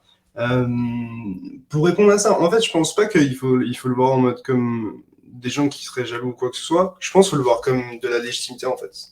Genre, c'est en mode, tu parles de basket avec un mec qui est basketteur professionnel, c'est plus stylé de discuter, tu vois. Ouais. Là, tu vois, quand tu parles de NFT, un mec qui a une collection NFT, alors ça veut pas tout dire parce que juste tu peux être blindé de trucs et juste acheter tu peux être blindé de trucs et être nul en NFT et tu peux aussi avoir 0 NFT et être bon. Le fait que tu t'intéresses et que tu dépenses de l'argent, je trouve que ça montre aussi que voilà, t'es légitime. Mais c'est comme tout dans la vie. Tu vas à la salle, tu veux que ton coach soit un bon corps. Et pourtant, si ton coach il est pas musclé, t'es en mode mais qu'est-ce qui se passe? Et pourtant, tu peux avoir des coachs qui n'ont pas un beau corps. Tu peux avoir des mecs qui sont très bons coachs et qui ont un corps dégueulasse. Tu peux avoir des mecs qui ont un très beau corps et qui sont des mauvais coachs. Et c'est pareil pour les NFT. Mais oui, ça paraît plus logique de suivre quelqu'un qui a une collection quand même. Ça fait sens. À quand le Clonix? Moi, j'ai pas de Clonix pour l'occasion, mais j'aimerais bien. Ouais. J'attendais d'acheter, j'attendais que ça chute plus bas. J'attendais comme vous les 34 du BTC. Maintenant, ouais, c'est 16 ETH, ça fait cher, ouais. Ça fait cher le JPEG. Surtout que j'aime pas en acheter pour un. Moi, j'aime qu'en acheter pour deux à chaque fois parce que sinon, je suis coincé pour revendre. Question pour l'euro, a-t-il déjà acheté des NFT neutres en carbone sur Immutable ou s'est-il intéressé à cet écosystème? J'ai commencé à regarder, surtout que c'est sur Immutable, si je dis pas de bêtises, que j'ai reçu mes NFT. Je l'ai jamais récupéré, c'est honteux. J'ai acheté 24 livres à Gary Vee en échange, j'avais le droit à des NFT. Et je suis pas allé récupérer mes NFT, mais c'était sur Immutable. Et du coup, pour l'occasion, j'avais regardé un peu de loin Immutable et je me suis mis 2-3 vidéos dans mes à regarder plus tard. Parce que là, j'ai pas eu beaucoup de temps. Mais en tout cas, c'est super intéressant. Immutable, pour le coup, c'est solide, ça paraît smart. Mais je connais que de loin. Donc, dès qu'il va y avoir Ecomi dessus, VV Ecomi, là, ça va commencer à boom. Ouais. Et VV, pour le coup, ça me fait penser, tout à l'heure, on disait Disney, et Disney, ils ont déjà des NFT sur VV, du coup. Ouais. Il y a déjà des NFT officiels Disney. Est-ce qu'on irait pas prendre des questions dans le chat? Ouais, on va terminer. On a 1h30 de format. Justement, je pense juste être clair avec les gens dans le chat. On se faisait la réflexion. 2h20, 2h30, c'est compliqué à regarder en rediff, c'est un peu long. Là, j'ai vu quelqu'un tout à l'heure qui disait bon, du coup, on va descendre ou on va monter. Regarde la rediff. L'analyse technique, c'est au début. Sur la chaîne YouTube Coin Academy. Est-ce qu'on va tous le faire, ça En fait, non, parce que c'est pas comme ça que la finance marche. Il faut qu'il y en ait qui perdent pour qu'il y en ait qui gagnent. Vous êtes des dommages collatéraux. Après si on est dans un giga Ponzi planétaire, on va peut-être tous le faire vu qu'on est tous là actuellement. Mais c'est un peu la réflexion que je faisais sur Twitter en mode genre pourquoi ne pas aimer les gens qui critiquent les NFT alors qu'ils vont acheter nos alors plus tard. Ce sera de le quitter. Ouais, oui. Mais est-ce qu'ils seraient pas plus à même d'enrichir plus le Ponzi si c'était éduqué pour mettre de l'argent dedans? On a le temps, ils apprendront. Oui, il y a le temps. Un avis sur Gala. Moi, bullish sur l'écosystème Gala, pas très bullish sur le token en soi parce que les tokenomics sont pas encore top. Après, à voir ce qu'ils peuvent faire dessus. Ouais. Enfin, pas très bullish sur le token. C'est facile à dire quand il a pris 40% en 2 jours. Voire plus. D'autres questions. Regrettes-tu d'avoir unstacked tes Juno Capet? Quelqu'un qui demande. Non, je regrette pas du tout. Parce que je voulais le faire déjà bien plus tôt et au final, d'une certaine façon, ça m'a permis de pas vendre trop tôt. Là, en fait, il faut se décider, tu vois. Il faut se décider. Si je vends trop tôt, je vends trop tôt, mais il faut prendre des décisions là. Alex, on pose la question sur LooksRare.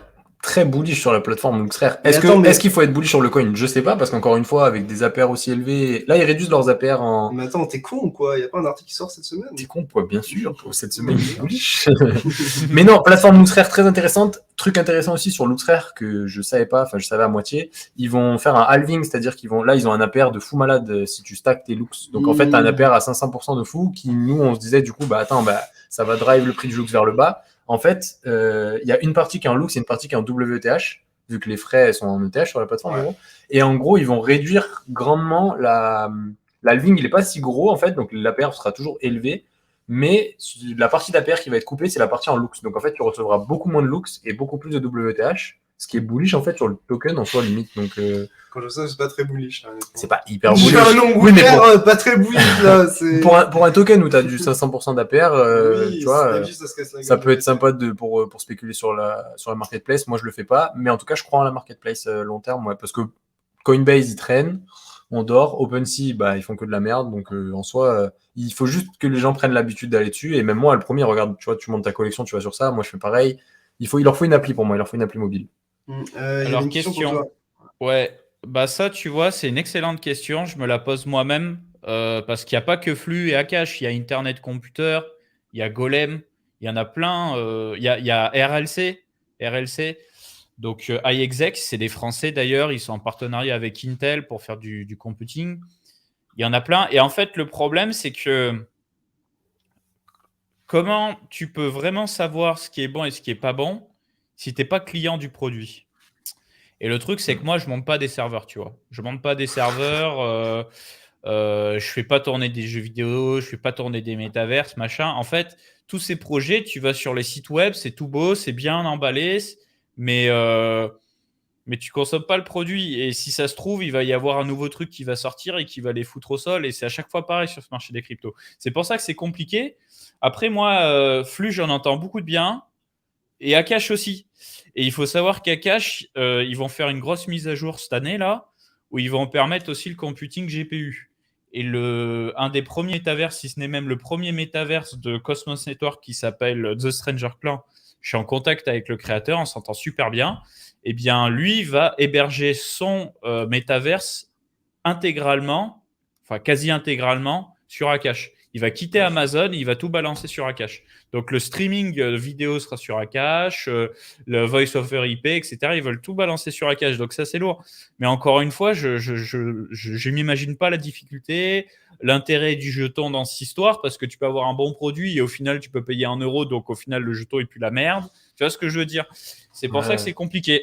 C'est vraiment Comme compliqué. tu dis, c'est compliqué, surtout sur les tokens de niche comme ça, qui sont utilisés par peu de personnes, enfin les protocoles qui sont utilisés par peu de personnes.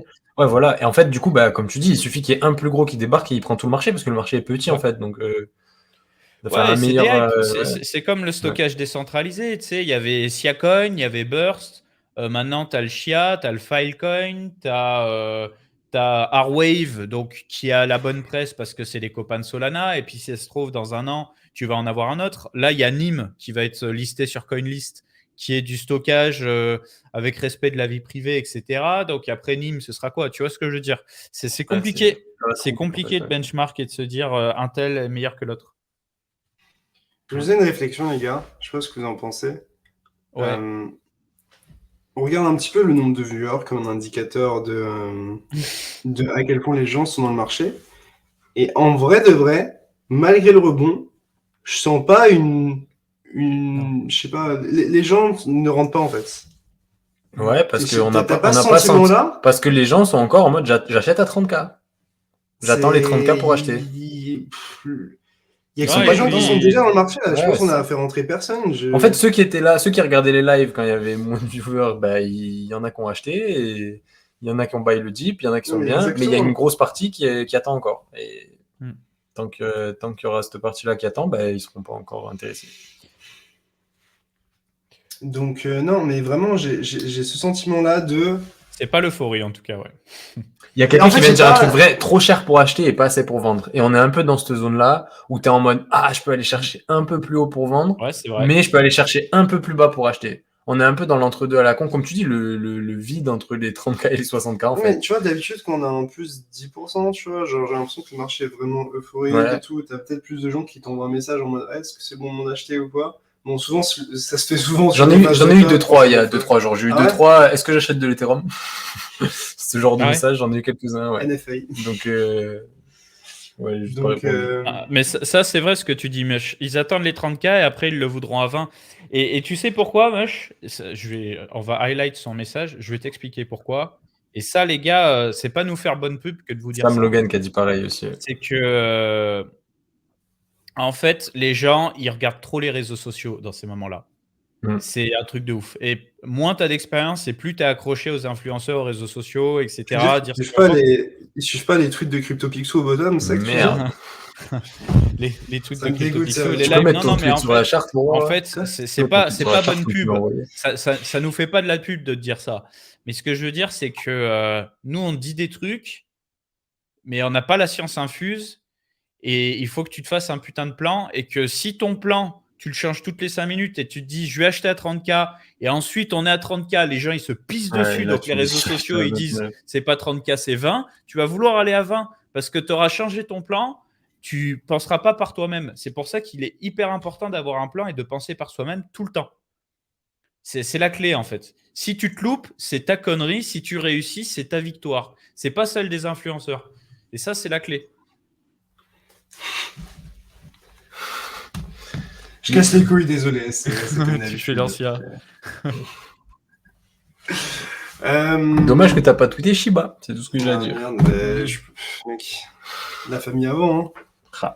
C'était pas comme ça à un moment donné. Moi, je me rappelle du call, certains calls en mode non, je tweet. En fait, j'étais en mode frérot, achète. Attends, c'est long. J'ai mis trop de temps à envoyer les fonds. Tant pis pour moi. Donc, bref. Vous avez encore des questions, les frérots?